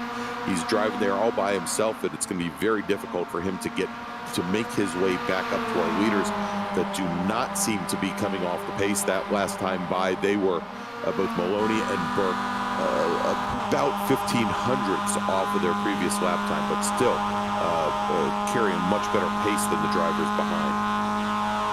And you can see those Bilstein shocks there in the back of that MX-5, those yellow Bilsteins. Here, as we've got Morgan Burkhardt in the number 40 car, he's pushing Charles Bailey. Bailey, having started off on the 2nd row, now sitting back in 8th position. Looks like he might have gotten a little bit too much of a push going down into turn 1 here, but gathers the car back up as we've got Burkhardt and Andre Jameson sitting right behind. And there you can see Burkhardt able to make his way around Charles Bailey, who I think was still dealing with an excess of pace, making it a little bit difficult to get that car under control and get around some of these corners. Yeah, it's a real good battle. We're gonna head to see Charles Bailey in that 6'3". Not a really good show back there, but up to Brennan in that 45, the Team eSport racer. You see a lot of these Team eSport racer drivers out here, and they do a really good job at just bringing a good, fast car every time we come out here. So mad props out to them. Brendan's just wheeling that thing around there. Yeah, he is. Now you also notice here that even with the little bit of battling here, the effect of the draft, that both Pendergrass, Horn, and Spicer starting to close up that gap just a little bit to Jordy Fike in the number 09 car here. And let's see if taking that inside line that we saw in Spec Racer Ford, if that is the move to make. And you can see now maybe it isn't as Brennan Horan makes his way up, and Tom Pendergrass in the number 9 car comes underneath as well. Let's see here as they come now down into turn number 1, and it looks like the odd man out is going to be the 9 of Pendergrass. He's going to get trapped to the inside as now Jameson Huffman, Richard Spicer, Brennan Horan all go around that number 9 car going through turns 1 and 2. Yeah, this is the battle for 4th, and we're just past the halfway point here, Greg. So the battle is going from red fire to blue fire. It is heated up here at the Indianapolis Motor Speedway, and everybody wants this final spot on the podium. Jordy Fike's kind of been in command of that position so far, but it's not over. It's not even close to being over yet. Whoa, and you can see there, I think that was the 40 of Burkhardt, almost took out the DRS sign. Let's jump back up to our leaders, though, where we've got Ryan Maloney, who's led this race more or less unopposed from the start of the race in his Olsen Vescar, who was our pole sitter tonight with Zach Burke in the number 13 car, going at it, trying to podium for the 2nd race in a row here in the eSports Racing League Spring Tour, the final race of the season, our national championship here at Indianapolis Motor Speedway. Yeah, look at that. Maloney, Burt. I mean, they're just playing a little, Tuesday night cruise with the MX-5, and these drivers back here for the battle for 3rd are, we'll just say this, they got the hands tight, the wheels flowing, and here comes that 65 of Spicer. Had bad luck earlier, but having a little bit better luck now up into the 4th position. And he should have position now going into turns 3 and 4. And yeah, he makes his way. He makes up a position. He gets around Jordy Fike, as does Brennan Thorne. So Jordy Fike, who just a moment ago was sitting 1 step off the podium here in Mazda MX-5, he is now dropped down. Well, he was down in 5th. But Fike now fights back and gets around Brennan Horan to move Fike now back up into 4th, or probably into 5th. No, let's make that 4th. I don't even know where we are anymore, Avery. Oh, and a little bit of contact there between, that was Pendergrass and Horan that got together. Or was that Jameson Huffman and Pendergrass? I think that was Jameson Huffman in the 89 car. That got into the back of Pendergrass as they came out of turn 7 and onto the Ullman Straight. Jordy Fike. Going for the wild ride. Jordy Fike as he comes around turn 8. Let's take a look at this again. He comes around turn 8 and really puts that car around. Turns in early both corners, and you can see here as he whips the car back, he actually drops the wheel into the grass and goes over the little concrete pad coming through turn 11 and loses a number of positions to drop Jordy Fike, who at one point had been running 3rd, now back to 7th. Yeah, you got to use the whole track up there, Greg, to really maintained a good pace with not only any car, but definitely this MX-5. I was driving these cars earlier today here, and yeah, you definitely had to use the track limit. I was using it up a little bit too much. I kind of did what Jordy did, but a lot worse. But yeah, you see the driver slinging around those couple corners there. Yeah, in order to keep the speed up, you need to get the rotation in the cars with those 90-degree turns. I mean, there's the tendency to try and turn in a little bit late. If you turn in early there, because of how narrow the track is, you end up taking to the grass, or it really compromises your exit through turn 11 to bring you back onto the oval there. And so you can see them really doing a little bit of trail braking, cranking the wheel over to get the rear end around, and you do that, and you start that process with the left rear wheel in the dirt already, and it's just not going to lead to fame and fortune. Yeah, that's for sure. But take a look at Greg Brockway here. Another beautiful car. A lot of these cars look amazing. So it's really cool to see the drivers really care about what the car looks like. But yeah, Greg Brockway put on a good show with that eSport Racer 062 into 16th, and has a good opportunity to get up in 15th to get past Guarda, in that 4.3. But put on a really good show back up to Pendergrass. You see a little side-by-side battle. Okay, here we go. It's Pendergrass and Jamison Huffman in the 89. Huffman trying an over-under, coming through IndyCar 1, coming through turn 13 on the oval here. And he's got position going down into turn 1. But look at Jordy Fike in the 09. For a moment there, I thought he was going to try and split the difference and come up the center. He's going to move over driver's left so he doesn't compromise his entry. And we'll see if Huffman can hold on here. Gets into the curbing driver's left. But you can see that MX-5, it slides on over all the way back to the curbing driver's right, and he continues on here. So we've got the 0, we've got the 9 and the 09 now sitting back behind the 89 of Jamison Huffman. Yeah, Huffman had a little rough go around earlier today, but he's up into the top 5, and still in striking distance to get up into a final podium spot. Has to put on a good run though. Take a look at Jordy Fike. Jordy Fike into the grass, eh? Yep, and they're now side by side as they go into turn 8. And I always wonder how here, especially in iRacing, a driver can go 2 wheels in the dirt, manage to hold on to things, and still not have the driver behind him drive on by. I would have thought that Pendergrass might have been able to to take the position, but he wasn't. And there you saw going into turn 11 again.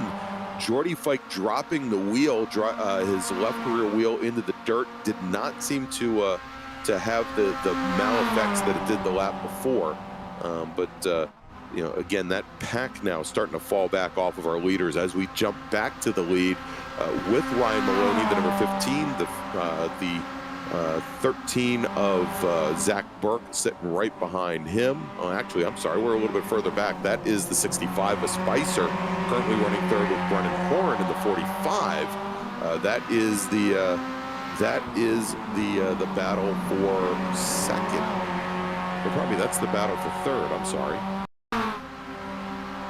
I'm getting punch drunk. We still got one more race to go. I don't know what I'm going to do, Avery. Grab some water, grab some tea, and grab some popcorn for the show. Here you go. And around goes. By 89, Jameson Huffman goes around. A little bit of contact there from Jordy Fike, and I think you just made the highlight reel with the grab some popcorn line, and then the impact, boom, there as Jamison Huffman goes around after getting the tap there at turn 1. So let's jump back up here. This is the battle for third right now. Richard Spicer in the Bud Light car, the number 65, with Brennan Horn in the 45 right behind. Whether you like the light butter, extra butter, it don't matter. Just grab the popcorn and enjoy the show, because this eSports series is always put on a show. I mean, if I didn't have to call this race, I'd be having some popcorn right now. Greg, this race has been phenomenal, always is, and Maloney and Burke have putting on a clinic. anytime that you're not getting shown in the lead is a good thing, because that means you're pulling away big time and the battle's behind you and you're extending that gap. There you go. And as they now come down into turn one, looks like Ryan Maloney pushed a little bit deep and might have been pushed a little bit deep by the 13. We saw the bump draft coming down the back straight, and the 13 car of Zach Burke was able to take, I would call it a normal turn in for turn one, but it looks now as though the 15 of Maloney has been able to gather things up as they now come down, make that quick run into the horseshoe here at turn 6.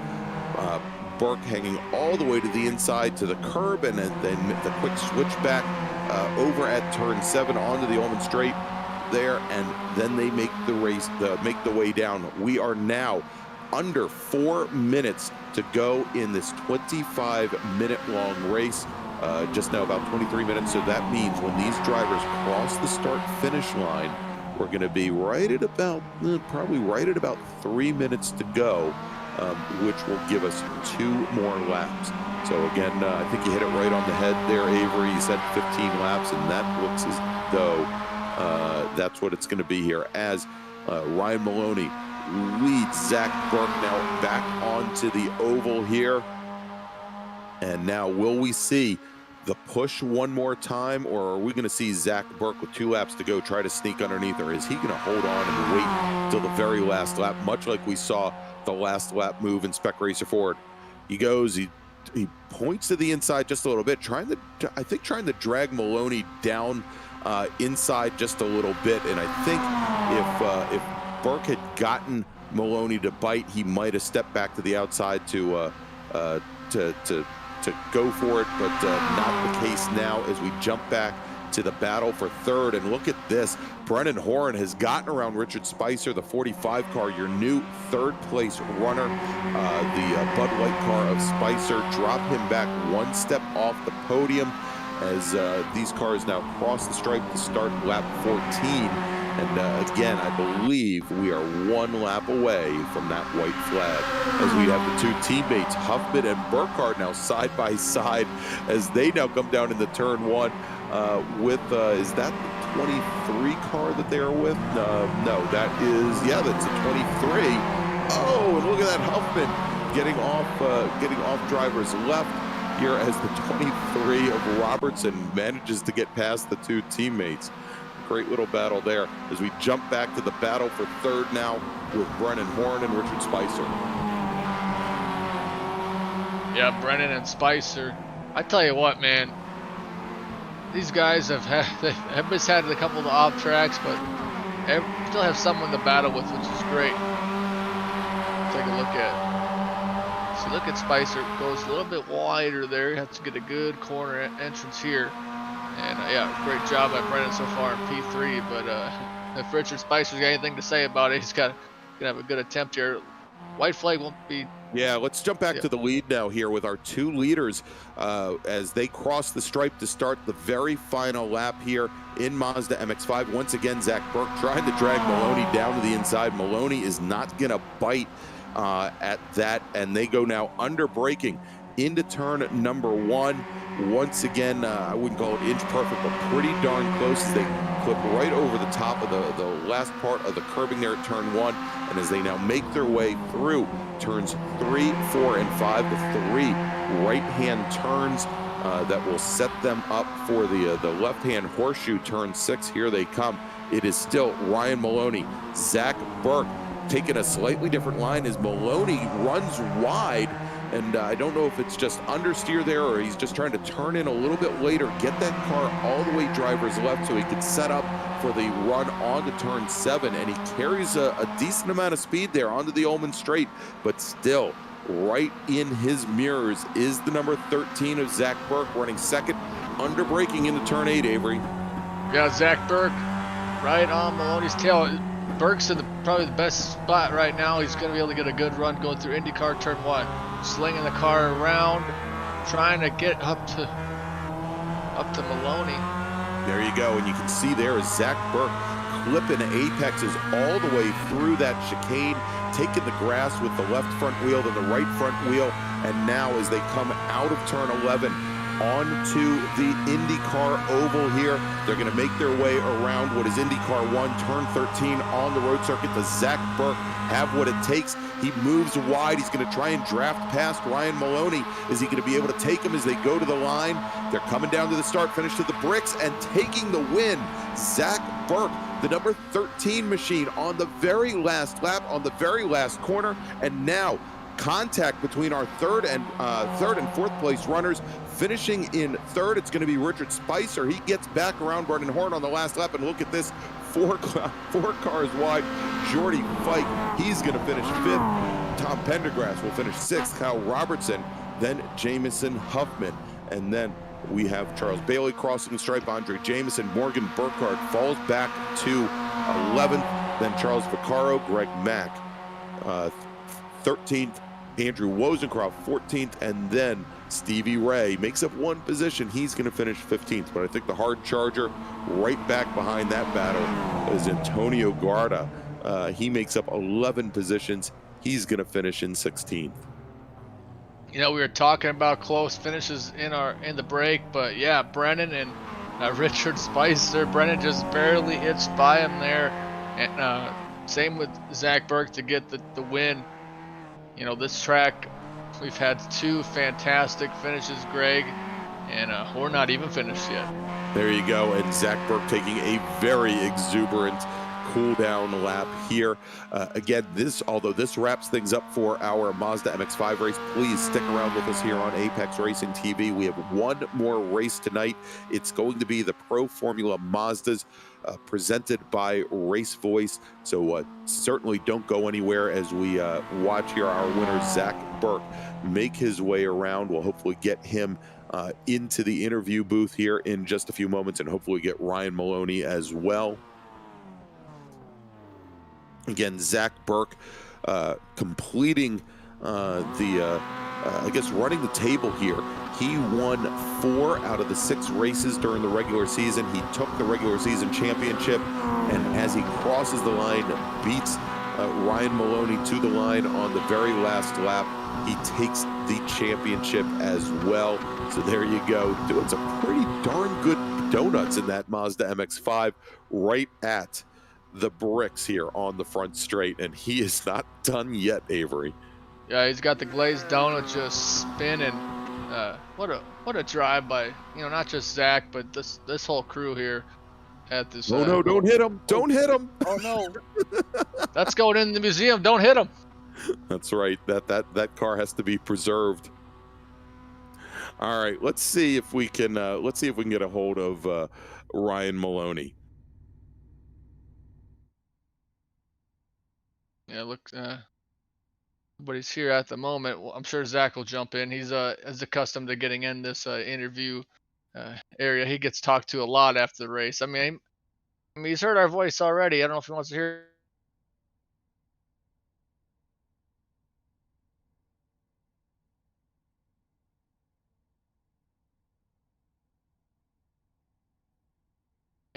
Congratulations on that final last lap pass against Ryan Maloney. You two were kind of the field for most of this race. How were you able to pull off that last lap finish?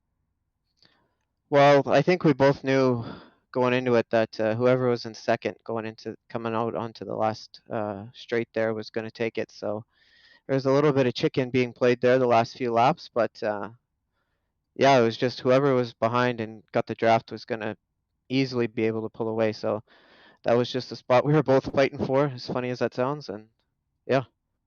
Yeah, it's definitely a track where you really need to get a good run coming out of turn 1. But I think the one thing that really impressed Greg was your donuts, and really spun that car around pretty good. So he was real impressed with that. But great season for you. We're gonna see in the Pro Mazda. No, I don't think I'm going to do that one tonight. So. Okay. Well, Greg, got anything for Zach? Well, I was going to say, give the man a chance to rest a little bit. Great run tonight, Zach, and great season for you here in the Ray Esports League. You take the championship for the season, and of course, you take the win tonight here in the final championship. Of course, you talked about how you guys thought the end of this race was going to play out with the draft. What was your strategy going into the race? Was it just simply to, whoever was up there at the front with you, just kind of work your way from the pack and, essentially save the battle to the last couple laps, or did you have something else in mind?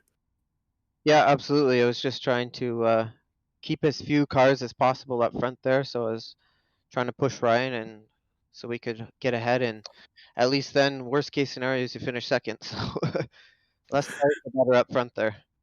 There you go. All right. So anybody you'd like to thank tonight? Yeah, absolutely. I'd like to thank the sponsors for the eSport team, the GB Consulting and Brennan Horn Photography, and everybody who's worked so hard to put this league on. It was awesome time. Very cool. And I should mention that Brennan, for a moment, we thought he might be sharing the podium with you all. Brought it home in fourth tonight. Richard Spicer got around him, I believe, on the very last lap. No, Brennan got him. Brennan was able to get him. Was he able to Yeah. eke out third? Well, congratulations to Brennan Horn and Brennan Horn Photography. I guess you're carrying the right name and the right photographer on your car there. All right, so we want to thank our winner tonight, again, season champion, and also winner tonight at the championship, Zach Burke in Mazda MX-5. Thanks so much for joining us, Zach, and hopefully when we go racing again, although you're not going to be with us in the Pro Mazdas, but when we go racing again next season, you'll be back with us. Yeah, absolutely. Thanks so much, guys. All right, there you go, Zach Burke, our winner tonight in Mazda MX-5. So we're going to take another quick break. As we mentioned, we got one more race on tap. You definitely want to stick around with us here on Apex Racing TV. Also want to remind you, if you like what you see, definitely go and subscribe to the Apex Racing TV channel and click that bell for the notifications. We'll be back in just a few moments with that final race of the evening. We got Ryan, Greg. Oh, hey, we have somebody else. We have somebody else to bring in here. Look at that! It's Ryan Maloney. All right, Avery, why don't you ask the pertinent questions of Mr. Maloney? Well, Ryan, first off, congrats on a great season. Zach was pretty much saying that you guys wanted to be in second place. He was playing a little cat and mouse. How did that race go for you? Yeah, once we got separated from the second pack, it was.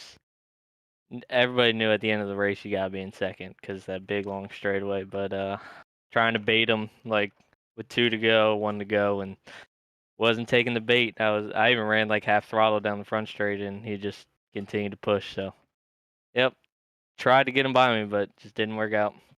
Yeah, you definitely tried. You both were going for the same spot, but you gave us a really good finish to finish off this Mazda MX-5 series with this Race Sports series, a well put together series. Before we let you go, anybody like to thank? I'd like to thank Alan Olson with Olson Invest, and then also I'm a biggest supporter Brooks out there, and yeah, that's about it. Awesome, Ryan. Well, congrats once again on a great season. Looking forward to seeing you again soon. Yep, thanks for having me. All right, there you go. Ryan Maloney finishes second tonight in the championship here in Mazda MX-5. So let's try this again. So again, reminder everybody, we are going to be back here in just a moment with our final race of the evening. The Pro Formula Mazdas, they're going to be going on track here for qualifying momentarily. We'll bring you the rest of qualifying. But first, we're going to take a quick break. We'll be back with you in just a few minutes here on Apex Racing TV.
Virtual Racing School was developed to provide support to the next generation of sim racers.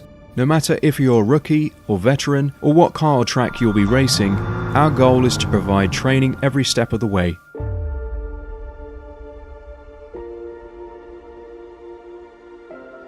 We found that iRacing can be quite difficult without proper training. There needed to be a way to prepare for on-track racing. With VRS, you can literally learn from the best sim racers in the world, including 4-time NASCAR iRacing World Champion Ray Alfalla. And Ray Alfalla is a 4-time champion of the NASCAR Peak Antifreeze iRacing Series. 3-time iRacing Grand Prix World Champion Martin Kroenke. Martin Kroenke becomes a 3-time world champion. Rallycross World Champion Mitchell de Jong. Mitchell de Jong is now champion for the iRacing Rallycross World Championship Series. And many other top sim racers. Data packs include everything you need to start learning. Our World Championship coaches create the data packs by setting a hot lap or a series of fast laps for you to compare, analyze, and replicate. Data packs also include a tutorial where the coach points out techniques they use to hit the fast lap. This gives you access to the latest driving techniques and setups before you even hit the track. Sign up for a free account and download the VRS telemetry logger. With this application running seamlessly in the background, your laps automatically start syncing to the VRS website. From there, you can analyze and compare 2 laps of your choice, whether it's your data, the coaches, or your teammates. VRS will automatically target improvement opportunities so you can get up to speed even faster. VRS also makes it easy for you to request and schedule one-on-one or group coaching sessions. These sessions can range from 30 to 90 minutes, and you can select the car, track, and setup combination of your choice. Visit virtualracingschool.com today to sign up and get started.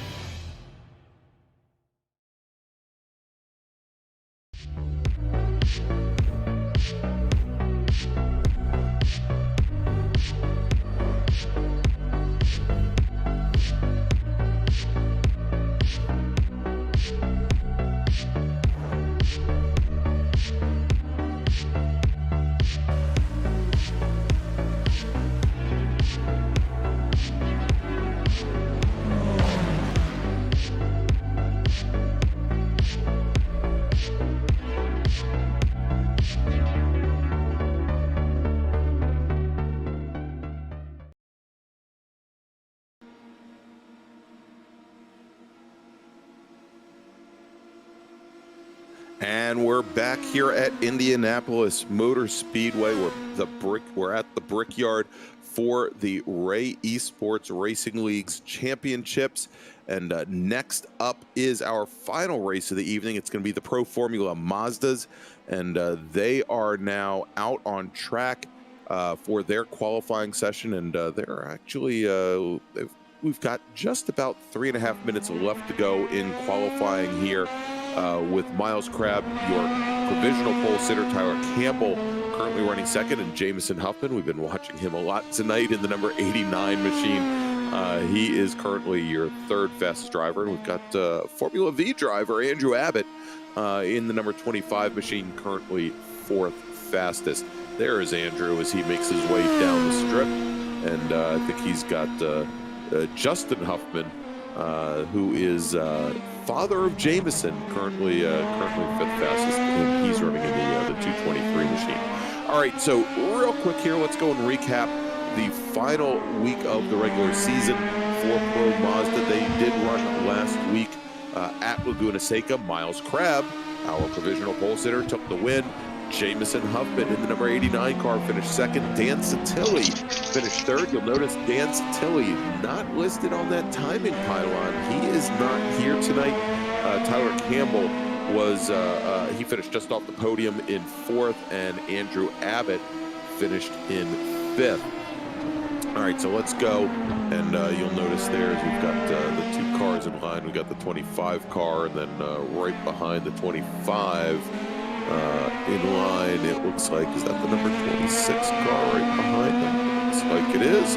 All right, so let's take a look and see where we finished up after 6 rounds, taking the the season championship. And again, not here this evening. Dan Satilli with 2 wins, finishes the season with 124 points.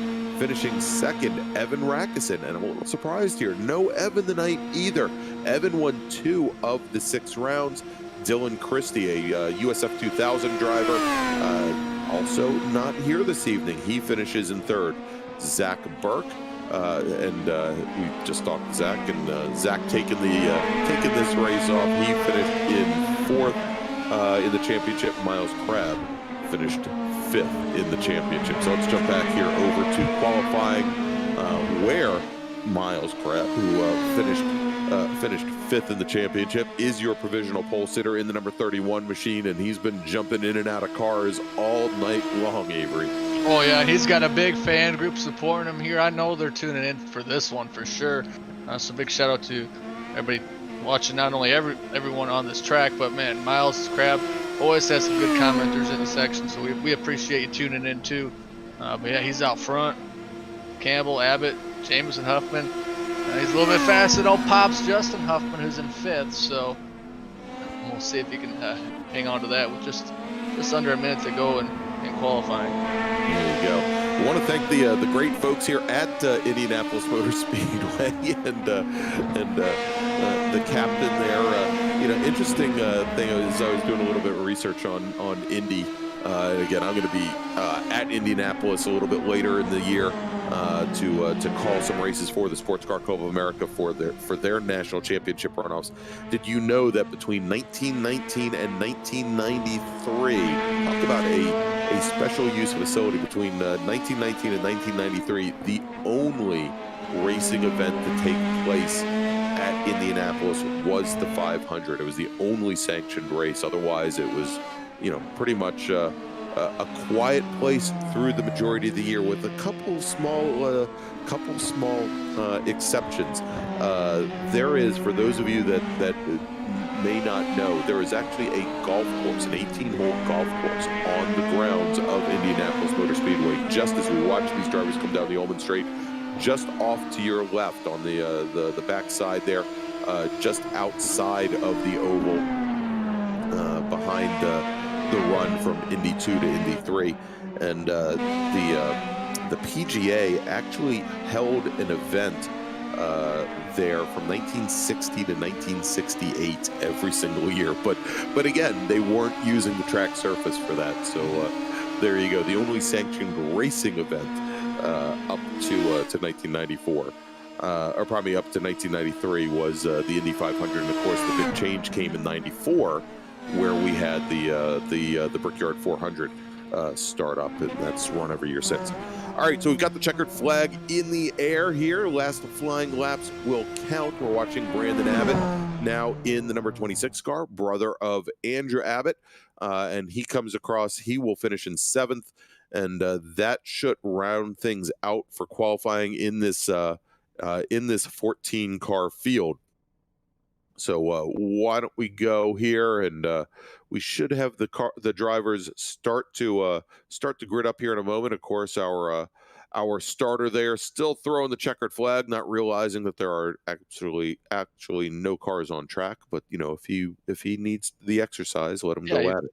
Yeah, speaking of 1994, though, Greg, the other big difference was I was actually alive in 1994, so that might have been the reason why they wanted to make the change. They wanted Avery to watch a couple more races. There you go. There. Oh, yeah. Are you implying that that Dennis and I were around in 1909? Is that how it's working out? Oh, I'm not going to argue with that one, but and the other cool thing is my parents were actually at the second one, so that was pretty cool. And then I'm real familiar with Indy. I got a friend that lived on 30th Street, which is right next to the track. So such a great track, man. I'm just glad to be here.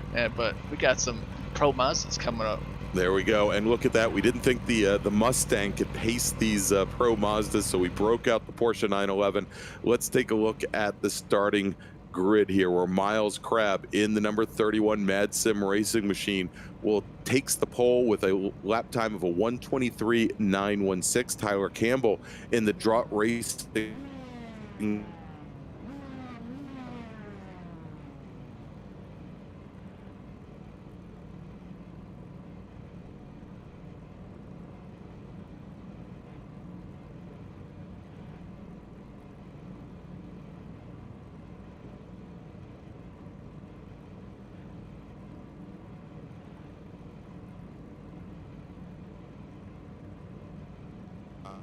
exactly how this worked out with the Huffmans starting 4th and 5th.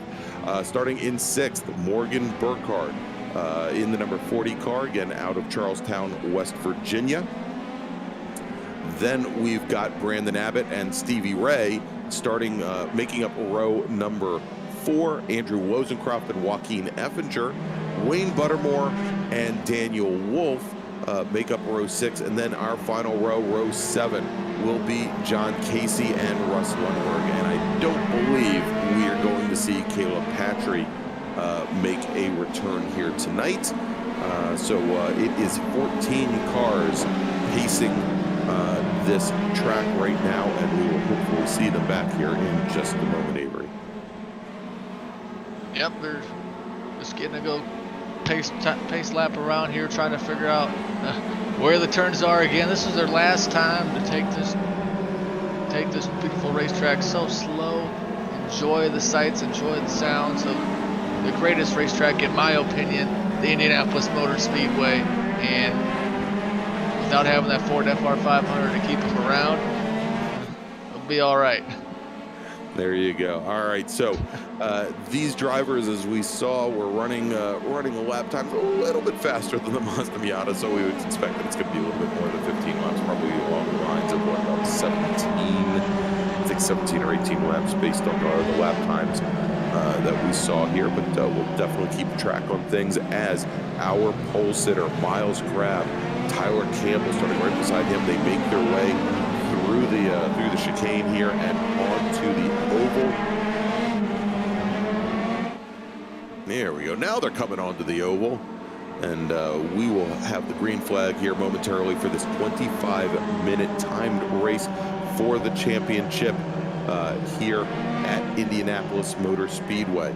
And you know, we'll see here as again, our top 3 finishers during the regular season are not here on the grid, nor is our 4th place finisher. It's going to fall to Miles Crabb on the pole in the number 31 machine, and see if he can take the championship as the pace car now onto pit lane. We're waiting for the green, and there it is, green flag. And these cars now, finally, we get a 5-wide start here at Indianapolis as we've got the 31 car all the way to the inside. Now look at this, as Andrew Abbott in the 25 comes all the way down the inside, not quite close enough to our leader, Miles Crabb and Tyler Campbell. First 2 cars into the infield here. We've got Crabb to the inside, to driver's right, Campbell to driver's left. Then we've got Jamison Huffman, who got around Andrew Abbott. Brandon Abbott in 26 gets around his brother, moved him up to 4th, moved the 25 car, who for a moment there, I thought he might be the first car into the infield. He now drops back into 5th, having lost 2 positions. Morgan Burkhardt in the number 40 car. He is now running in 6th. So let's take a look now as they come onto the Ullman Straight, and Miles Crabb starting to separate himself out from the rest of the field, Avery. Yeah, Crabb's definitely put on almost a second gap in the first lap. It goes Crabb, Campbell, Huffman, and the AA batteries of Andrew and Brandon Abbott in 4th and 5th. And one of the guys out there, Justin Huffman, in 7th. Got straight out of the comment section, entered the race car for this Pro Mazda race. But, yep, pretty good battle so far. Crabb has put on a real good gap, though. There you go. And so the 2 Abbotts, Andrew Abbott and Brandon Abbott, they both race Formula V's in real life. Those are probably the smallest, most inexpensive Formula cars that you can find in amateur road racing. They use the same 1.3 liter, I believe 62 horsepower, or about 62 thereabouts, motors, air-cooled motors that the old Beetles used. And then Justin Huffman, father of Jamison, races in what are called Formula Enterprises chassis that use Mazda motors, and this is probably the closest thing that you're going to find to that chassis here in iRacing. As our leaders make their way away and separate themselves out from the rest of the field, we jump back now online with the number 20. We are looking now at the number 40 of Morgan Burkhardt. Looks like in the old Renault livery here, as he is right on the gearbox of Justin Huffman. As they make their way down the Ullman Straight towards turn 8, is Burkhardt going to try and move to the inside? No, he isn't. Definitely not close enough. I thought he would be a little bit further driver's right. Takes to the grass just a little bit to open up that turn. And takes all of the curbing there. Pretty close to getting a slowdown there. I think if that left wheel was maybe another foot over driver's right, he'd probably be having to let out the throttle and let Mr. Wozencroft by. Oh yeah, it was real close. He's gonna have a good run, try to get around Justin Huffman around the outside as they go over the yard of bricks, and Burkhardt gonna pretty much take it at the line. But here's the thing: Huffman's got the preferred if you want to try to make the pass here. So real good entrance by Huffman, able to clear Burkhardt. Burkhardt's gonna just fall back in line with Wozencroft behind him. And, man, he's been. Big shout out to Morgan Burkhardt though, going in between all these cars and running a good race so far. Yeah, he certainly is. Now, his teammate in the All Sports Racing team, Jameson Huffman, up to third. Now, remember, Huffman finished second a couple weeks ago, or actually last week, at WeatherTech Raceway Laguna Seca. As we jump back now to the front of the field, and Miles Crabb in the number 31 car. He's starting to open things up quite a bit over the 37 of Tyler Campbell, and there you go, Justin Huffman, probably Jameson Huffman in the number 89 car, hounding the back of Tyler Campbell's number 37. You know, sitting just a little bit further back with these winged cars, you don't necessarily want to get right up underneath the gearbox like we saw in Spec Racer Ford or the Mazda MX-5s. You do that, and you're gonna find when it comes time to turn the car that the front end will just start washing out on you. But here we go as they come now onto the front straight, and we're watching now from Justin Huffman back to Morgan Burkhardt as they come down, under braking, going down into turn 1. Gosh, that's a great view there, watching from the rear of the car as they come through. As we see the battle between Andrew and Brandon Abbott, and right behind them, Justin Huffman here. And it looks like Andrew Abbott, the 25, he started to separate himself out just a little bit from brother Brandon here, as now Morgan Burkhardt makes his move on the 223 of Justin Huffman. Huffman takes to the grass going through turn 6. And he's going to lose a position now to Andrew Wozencroft in the number 80 car.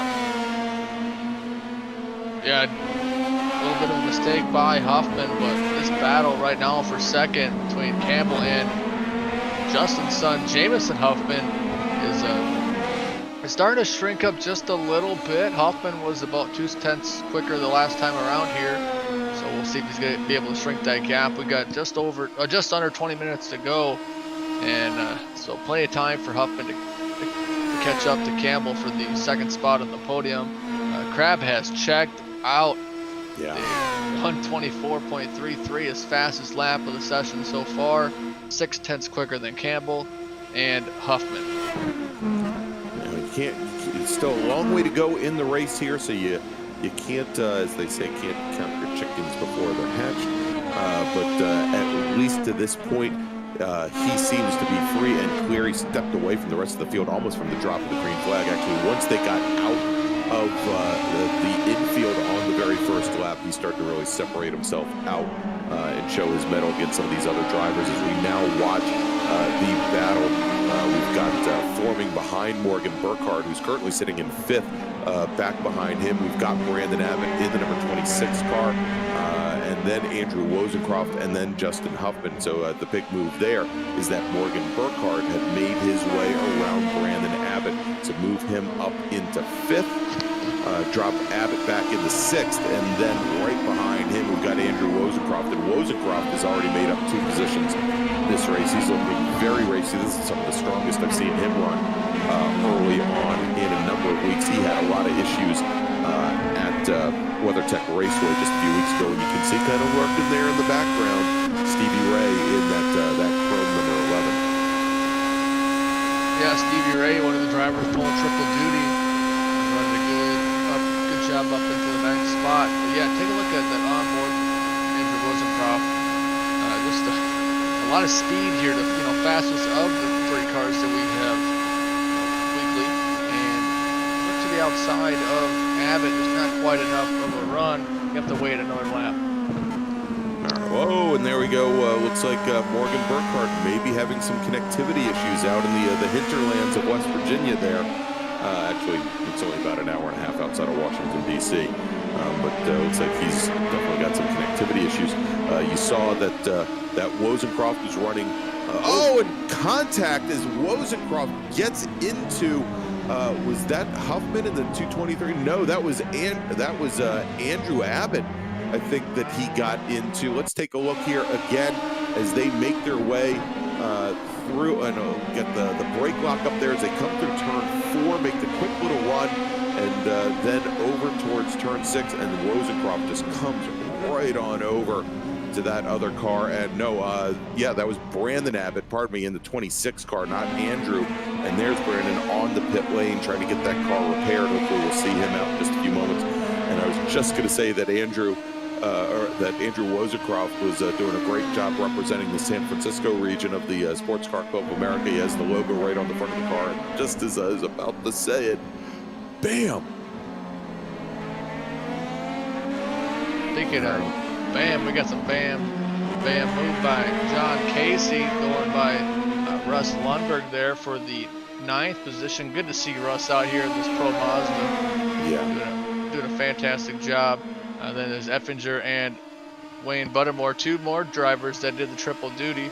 And I just commend anybody that does that triple duty. That's a lot of seat time and a lot of different cars. There's a lot of different cars that drive all very differently. As we're watching right now, Joaquin Effinger come up on Russ Lundberg. Now Lundberg, not a racer, but very involved with motorsports. He is a flag marshal down in the Atlanta area. Matter of fact, I think he was probably down at Road Atlanta when I was there this past weekend, watching cars go by, and unfortunately watching many cars hit many things. Good to see him out here as well. Yep, we got 12 cars left on the track, and Miles Crabb running super quick times lately, but Tyler Campbell put on a good show. But yeah, there's Miles Crabb going by the Yard of Bricks for the 8th time, starting lap number 8 here at the Indianapolis Motor Speedway. We got a capacity crowd on hand. They might be virtual, but it's full. All right, here, and great racing here in the field as we pick it up. And Avery, I'm having a little bit of an issue.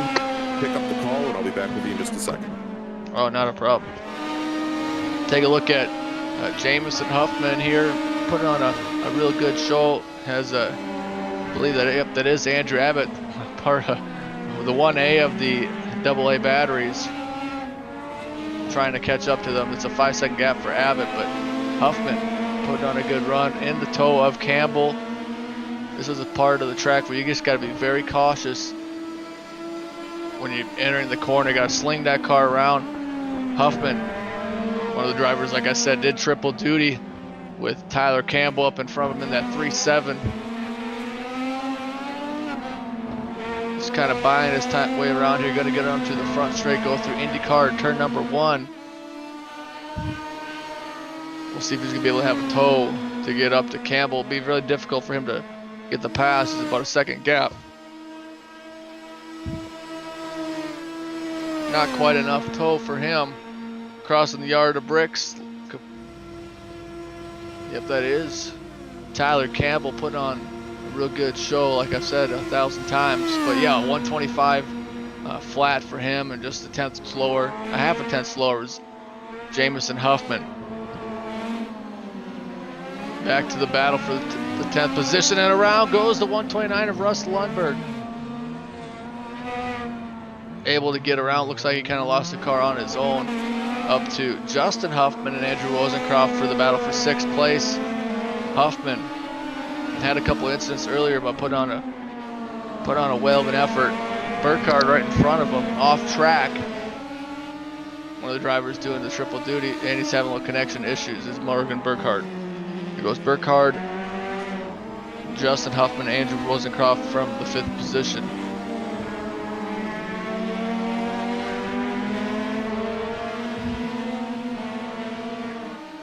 pretty good little chunk of change here for the final spot in the top 5. Burkhardt still leading that. Got Stevie Ray behind him in 8th, who's yep, that's the man from Ray eSports.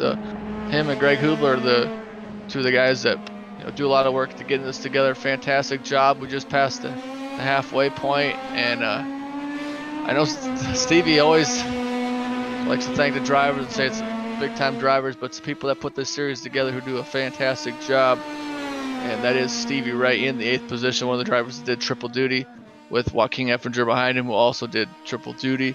But it's been the Miles Crab show since the beginning. Just wheeling that car around, has the quickest lap of the session by just about 0.6 of a second. But really, 4 seconds back is Tyler Campbell, so he's just a mistake away from making this a 2-car battle for the lead. So he's got to run perfect. Man, he's got to try to hold off as Tyler Campbell, who's 4 seconds back. But like I just said, if there's a mistake by Crab, you never know what's going to happen. Then it could be a 3-car battle with Jamison Huffman, the young man, putting on a good effort, wants to get that 2nd spot of the podium, try to get around Tyler Campbell. Him and Campbell's times have been just exactly pretty much the same the last couple laps. Yep, take a look at the lap by lap chart. They're running very close. Tyler Campbell in the 37, gonna go through IndyCar turn number 1, just over 10 minutes to go here at the Indianapolis 500 for the Ray eSports series. This is brought to you by RaceVoice. Go fast with the speed of voice.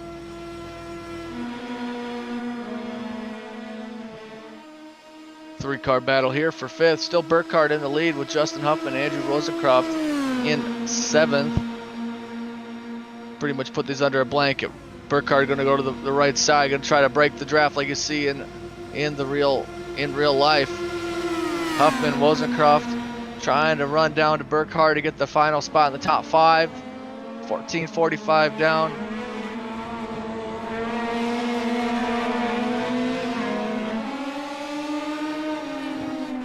Huffman in the middle of the Burkhardt-Rosencroft sandwich. All right, so hey, I'm back. All right, let's take a look here. As you said it, Morgan Burkhardt right in the middle of that little sandwich, and we've got sitting right behind him Justin Huffman, and Andrew Rosencroft. That is the battle for 5th, as still Miles Crab has really separated himself out from Tyler Campbell, and Campbell now has likewise really stretched out his advantage over Jamison Huffman in the number 89 car. So let's jump back to that battle right now for 5th with Burkhardt, Huffman, and Rosencroft as they continue to go at it here from Indianapolis Motor Speedway. Yep, pretty much been going after it for the last 4 or 5 laps, and 16 minutes down on 25, so that means 9 minutes to go. And whoa, Rosencroft's gonna put on to the outside. Burkhardt gonna kind of shut the door just a little bit now. I wouldn't call it a block, but he had to make a move to be defensive. And Huffman gonna try to make the move on Rosencroft for the 6th position. There you go. And yeah, he moved down, made that one move, and then came back across. I wouldn't consider that blocking at all. He pretty much let him know that he was there, and then got back over so that he didn't compromise his line down into turn 1. Looked like good racing here as Rosencroft. And again, Rosencroft, that one hit with Brandon Abbott notwithstanding his run, it looks like one of his strongest races so far here in the Ray eSports League. All right, Huffman now moves over driver's left. He comes back driver's right. He's doing a little weave right there, I think trying to throw Burkhardt off his game. And now he's going to try and sneak underneath, and that really is going to compromise his line going into turn 9. Let's see if Rosencroft can take advantage of it. Rosencroft looks like he's got problems of his own and cannot really bring the fight to Justin Huffman as they now come back out onto the oval. For a moment there, Avery, it looked like Huffman with that entry into turn 10 from practically driver's right was going to really compromise his speed through the through turn 11 and back onto the oval. Yeah, it definitely looked like it, but now's the time to try the different lines. As you know, we're only 17.5 minutes into this 25-minute race, so you got a couple laps to figure out what you want to do for the final laps to get as many positions as you can. So maybe that's what Justin was trying to do. Ooh, and a little wiggle there from Burkhardt coming through turn 3, and he gets it gathered back up. You saw there, at least for the moment, that Huffman was going to try to sneak down the inside on Burkhardt, but Burkhardt recovered. I don't know if it was just a question of maybe not a good line out of 3 into 4. But that little wiggle there, at least for the moment, showed a little bit of a weakness from young Morgan. Yeah, just a little bit of a mistake from Morgan, but able to gather back up, and around goes Justin Huffman. Yeah, Huffman, he got loose there coming through. For a moment, I thought Burkhardt was going to be in a synchronized spin with them.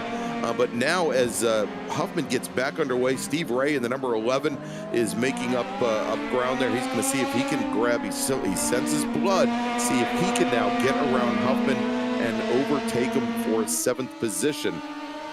But maybe we can see a replay on that. I think as they went through, Huffman again adjusted his line. He came down somewhat towards the inside of the track, I believe. Let's take a look. Well, there he goes already after the spin. Here we go as he comes through. A little wiggle from Burkhardt again, and Huffman has to adjust, and he may have let out of the throttle there, causing some liftoff oversteer, Avery.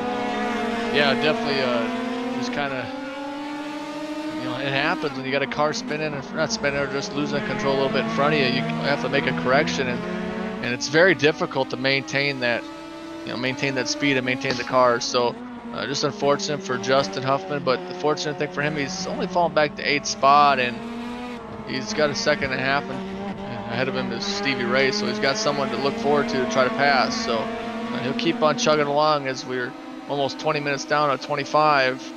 So he's still got some time to catch back up. Yeah, there you go. So Stevie Ray has gotten around Justin Huffman for 7th position. Here, let's jump back and take a look here as Stevie Ray follows Huffman down into turn 1. And was Huffman, did Huffman have some issues? He pops over the curb there, and I believe there he had to let Stevie Ray go by. As that, I believe, as that was an entrance into the pit lane, technically was a slowdown penalty here. But Stevie Ray, your new 7th place runner here, as we jump back to the front of the field with Miles Crabb, the number 31 machine, as he is now starting to make his way through the back of the field. He gets around Effinger and Lundberg on his way to what should be and what may be a national, well, I don't want to call it a national champion, but it should be a championship. But, I'm thinking more and more about that incident where Huffman went around right behind Morgan Burkhardt for the 2nd corner in a row. We were seeing the rear end of Burkhardt looking very, very unsettled. And I'm wondering, as he was battling with Justin Huffman and also with Andrew Wozencroft, if he's really started to run the rear tires off of that Formula Mazda. Yeah, definitely could be. You got to be very careful with these tires. Definitely in the Pro Mazda, so that could be the situation that has happened for him. But still rolling though.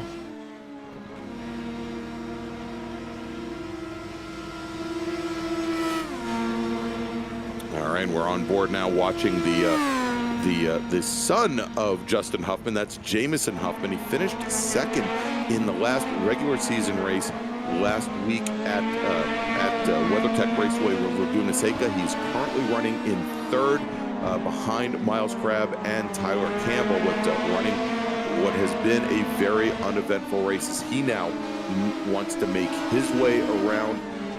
He's got the 129 car of Lundberg directly in front of him, and then Joaquin Effinger in the 700. And Lundberg runs off the track, going through turn 9, puts himself into the gravel trap to see if he can continue on. Lundberg again currently running in 12th. He is at the tail end of our drivers, still making their way around the circuit. And looks like Lundberg now has made his way back into the pit, so apparently he did have some damage. As we go back to this battle for 5th with Andrew Wozencroft in the number 80 car.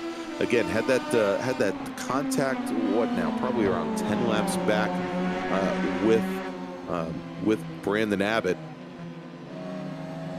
And he's starting to close things down on Burkhardt. Again, I think Burkhardt's got some issues with handling on that car, Avery. Yeah, he's definitely had some handling issues from what I've seen here. Kind of just get the car to wiggle a little bit too much, and you got to be real cautious with this car. And definitely you got someone like Wozencroft behind him who can make a nice pass at any given moment.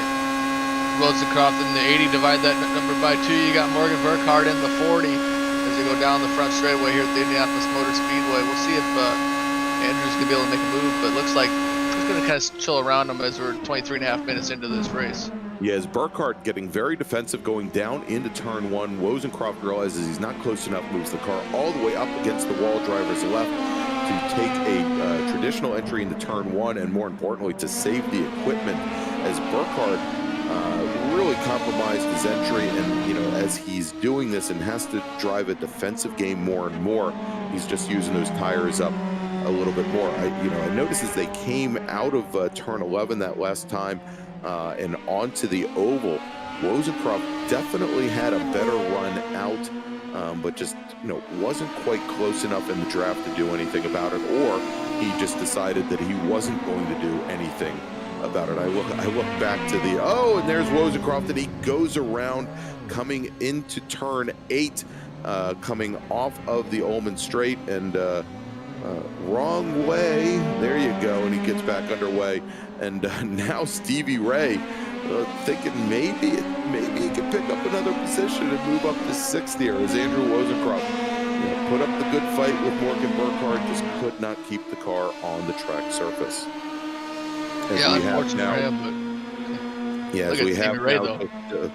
As we have now just about 15 seconds left here, let's take a look and find where our leader is. Our leader now is coming onto the Ullman Straight on the very last lap here at Indianapolis for the Pro Formula Mazdas, and quite a bit back. You can see him there, about 25 car lengths back is Tyler Campbell.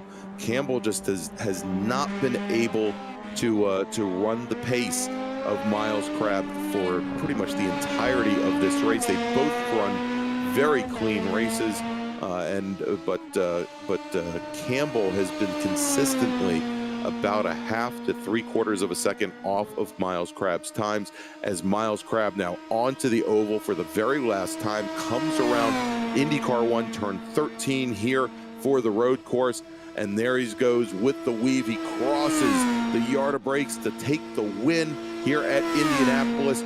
Miles Crabb wins the championship in Pro Formula Mazda. Tyler Campbell, he's going to finish 2nd, and we're waiting to see. There it is in the yellow number 89. Don't hit the wall. Jamison taking the 3rd place, last step on the podium. Jamison Huffman. Andrew Abbott, the number 25 entry, he will finish in 4th. Morgan Burkhardt in the number 40 car, he will finish in 5th. And Andrew Wozencroft, there he is in the number 80 car. He's coming around the bend for the very last time. It doesn't look like Stevie Ray or Jamison Huffman are going to be able to catch Wozencroft's number 80 machine, and he is going to cross the stripe.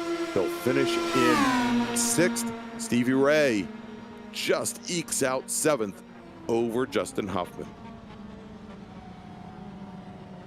Yeah, that was a great job by this whole crew. I mean, from Spec Racer 4 to Mazda MX-5 to Pro Mazda. Greg, this is the type of racing you kind of expect out of this Ray eSports series. So yeah, it's been a great season here for 9 weeks of the regular season, 6 races for each one of our 3 classes. We've had some amazing racing, and then once again here it was, I don't want to say it was an easy race for Miles, and I'll let you tell Miles it was an easy race. We'll see what he says, but there was a lot of great racing here in Pro Formula Mazda as well. That battle between Burkhardt, Wozencroft, and Justin Huffman, for lap after lap after lap.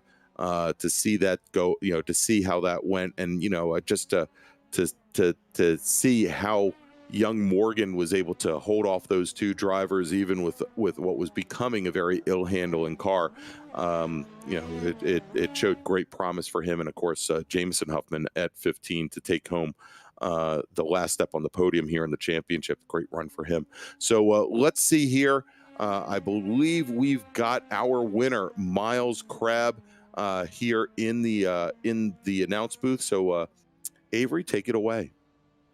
Hey Miles, first off, once again, congratulations on this fantastic win for you in the final race of this season with the Pro Mazda. Greg was saying this race was probably super easy for you, but I'm just kidding. That's not what Greg said. But hey, congrats on the race. How'd that one go for you? Went about as well as possible. Got a little scared on lap 1 when the crew chief app doesn't know how to say 4 wide. It's interesting. But everybody gave everybody room. We did not have a repeat of Laguna Seca. I did do some offline practice in some really hot temperatures. The track was fluctuating between about 100 and 105 degrees, and I did practice in 120 degrees. So I was pretty used to the hot temperatures, but I was expecting Daniel and Evan to be here. I knew Dylan Christie wasn't going to be here because he's currently testing his USF car at Barber, but I was hoping they were going to show up. I put forth the effort to really dial in a setup, and Tyler made me work for it. Like I had to run really good laps. Like I think I averaged a 24.5 or something to stay ahead of him and pull away. And I really could pull away in the low speed grippy stuff. I think I had a little bit softer springs than he did, but he kept me honest. It was a fun race. Yeah, Greg and I kind of said that you had to be pretty much perfect because couple mistakes, Tyler was going to be right there for you. So you definitely ran a really good, clean race to bring home the win. Before we let you go, is anybody like to thank? I'll say hi to my family at home again, and Greg and Stevie for putting this on. And I believe this one was also sponsored by RaceVoice, so thank you to them for sponsoring this one.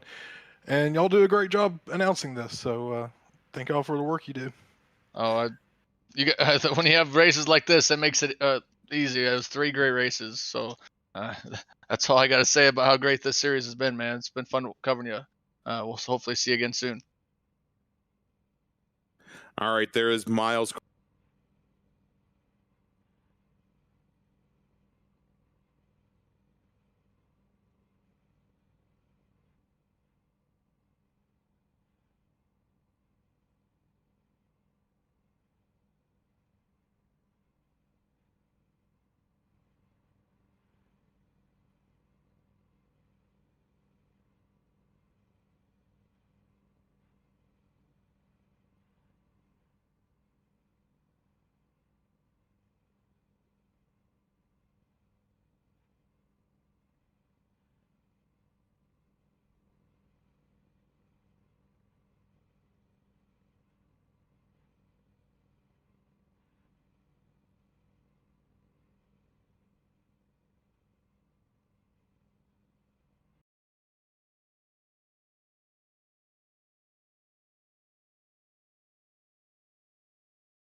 All right, so hopefully, are we back here, Dennis? All right, excellent. All right, so we're having a few audio issues, and I apologize that we did not get to interview Tyler Campbell or Jameson Huffman. Again, a couple technical issues. I mean, that's what you get when you're dealing with the internet here. But want to thank them for being prepared and ready to go. if we were able to bring them in. Again, Avery, great race tonight with all of our drivers here in Pro Formula Mazda. Again, Miles Crabb taking the win, and not only in Pro Formula Mazda, some amazing races here in Spec Miata or Mazda MX-5, and as we started the night off with the Spec Racer Ford. Yeah, it's such a great event. Just an honor to be a part of it. I'd like to thank all the people that helped out with RaceVoice and Driver61 for, coming on board and helping getting this series on here on Apex Racing TV, because a series like this makes it great to call. Great racing all the way around every week. Doesn't matter if it's for 1st or 5th or 21st. It's just super impressive, and it's been a lot of fun so far this season, and I can't wait to see if we get them again. Yeah, exactly. Cannot wait for season number 2. And as soon as we get more information about when we're starting season number 2, of course, we'll definitely let you know. Again, I also want to thank, as you mentioned, all the great folks with our sponsors, RaceVoice and Driver61. For RaceVoice, you can find out more about them by going to www.racevoice.com, and Driver61 by going to Driver61.com. Of course, we want to thank all the great folks that put the league together, Stevie Ray, Greg Hubler, and of course all the support that we've gotten from Apex Racing TV this year. So again, want to thank Avery McDonald. Thank you for joining us this season. It wouldn't be the same without you, man. And we had you out for 1 week, and and it was a very different race. So thank you for all your insight this season. It's my pleasure. Anytime I can just hop on a headset and talk about racing, it's for me. It's good to get out of the back room at the network, my other entity I work at. So it's good to hear my voice when I watch these over again. So yeah, it's been a lot of fun when you got guys like you and Dennis help during the broadcast. It makes my job so much easier. There you go. Thank you, Avery. And again, thanks for all the help and assistance from Dennis Branch from Apex Racing TV. Dennis, you've been a godsend for me here, and thank you so much. And again, for those of you listening, if you like what you're seeing here for the Ray Esports Racing League, there's a lot of great racing action on Apex Racing TV. Make sure to go ahead and subscribe to the channel, hit the thumbs up, and we will be back hopefully soon enough for season number 2 of the Ray Esports Racing League. For Dennis Branch, for Avery McDonald, I'm Greg Ginsburg. Thanks so much for joining us.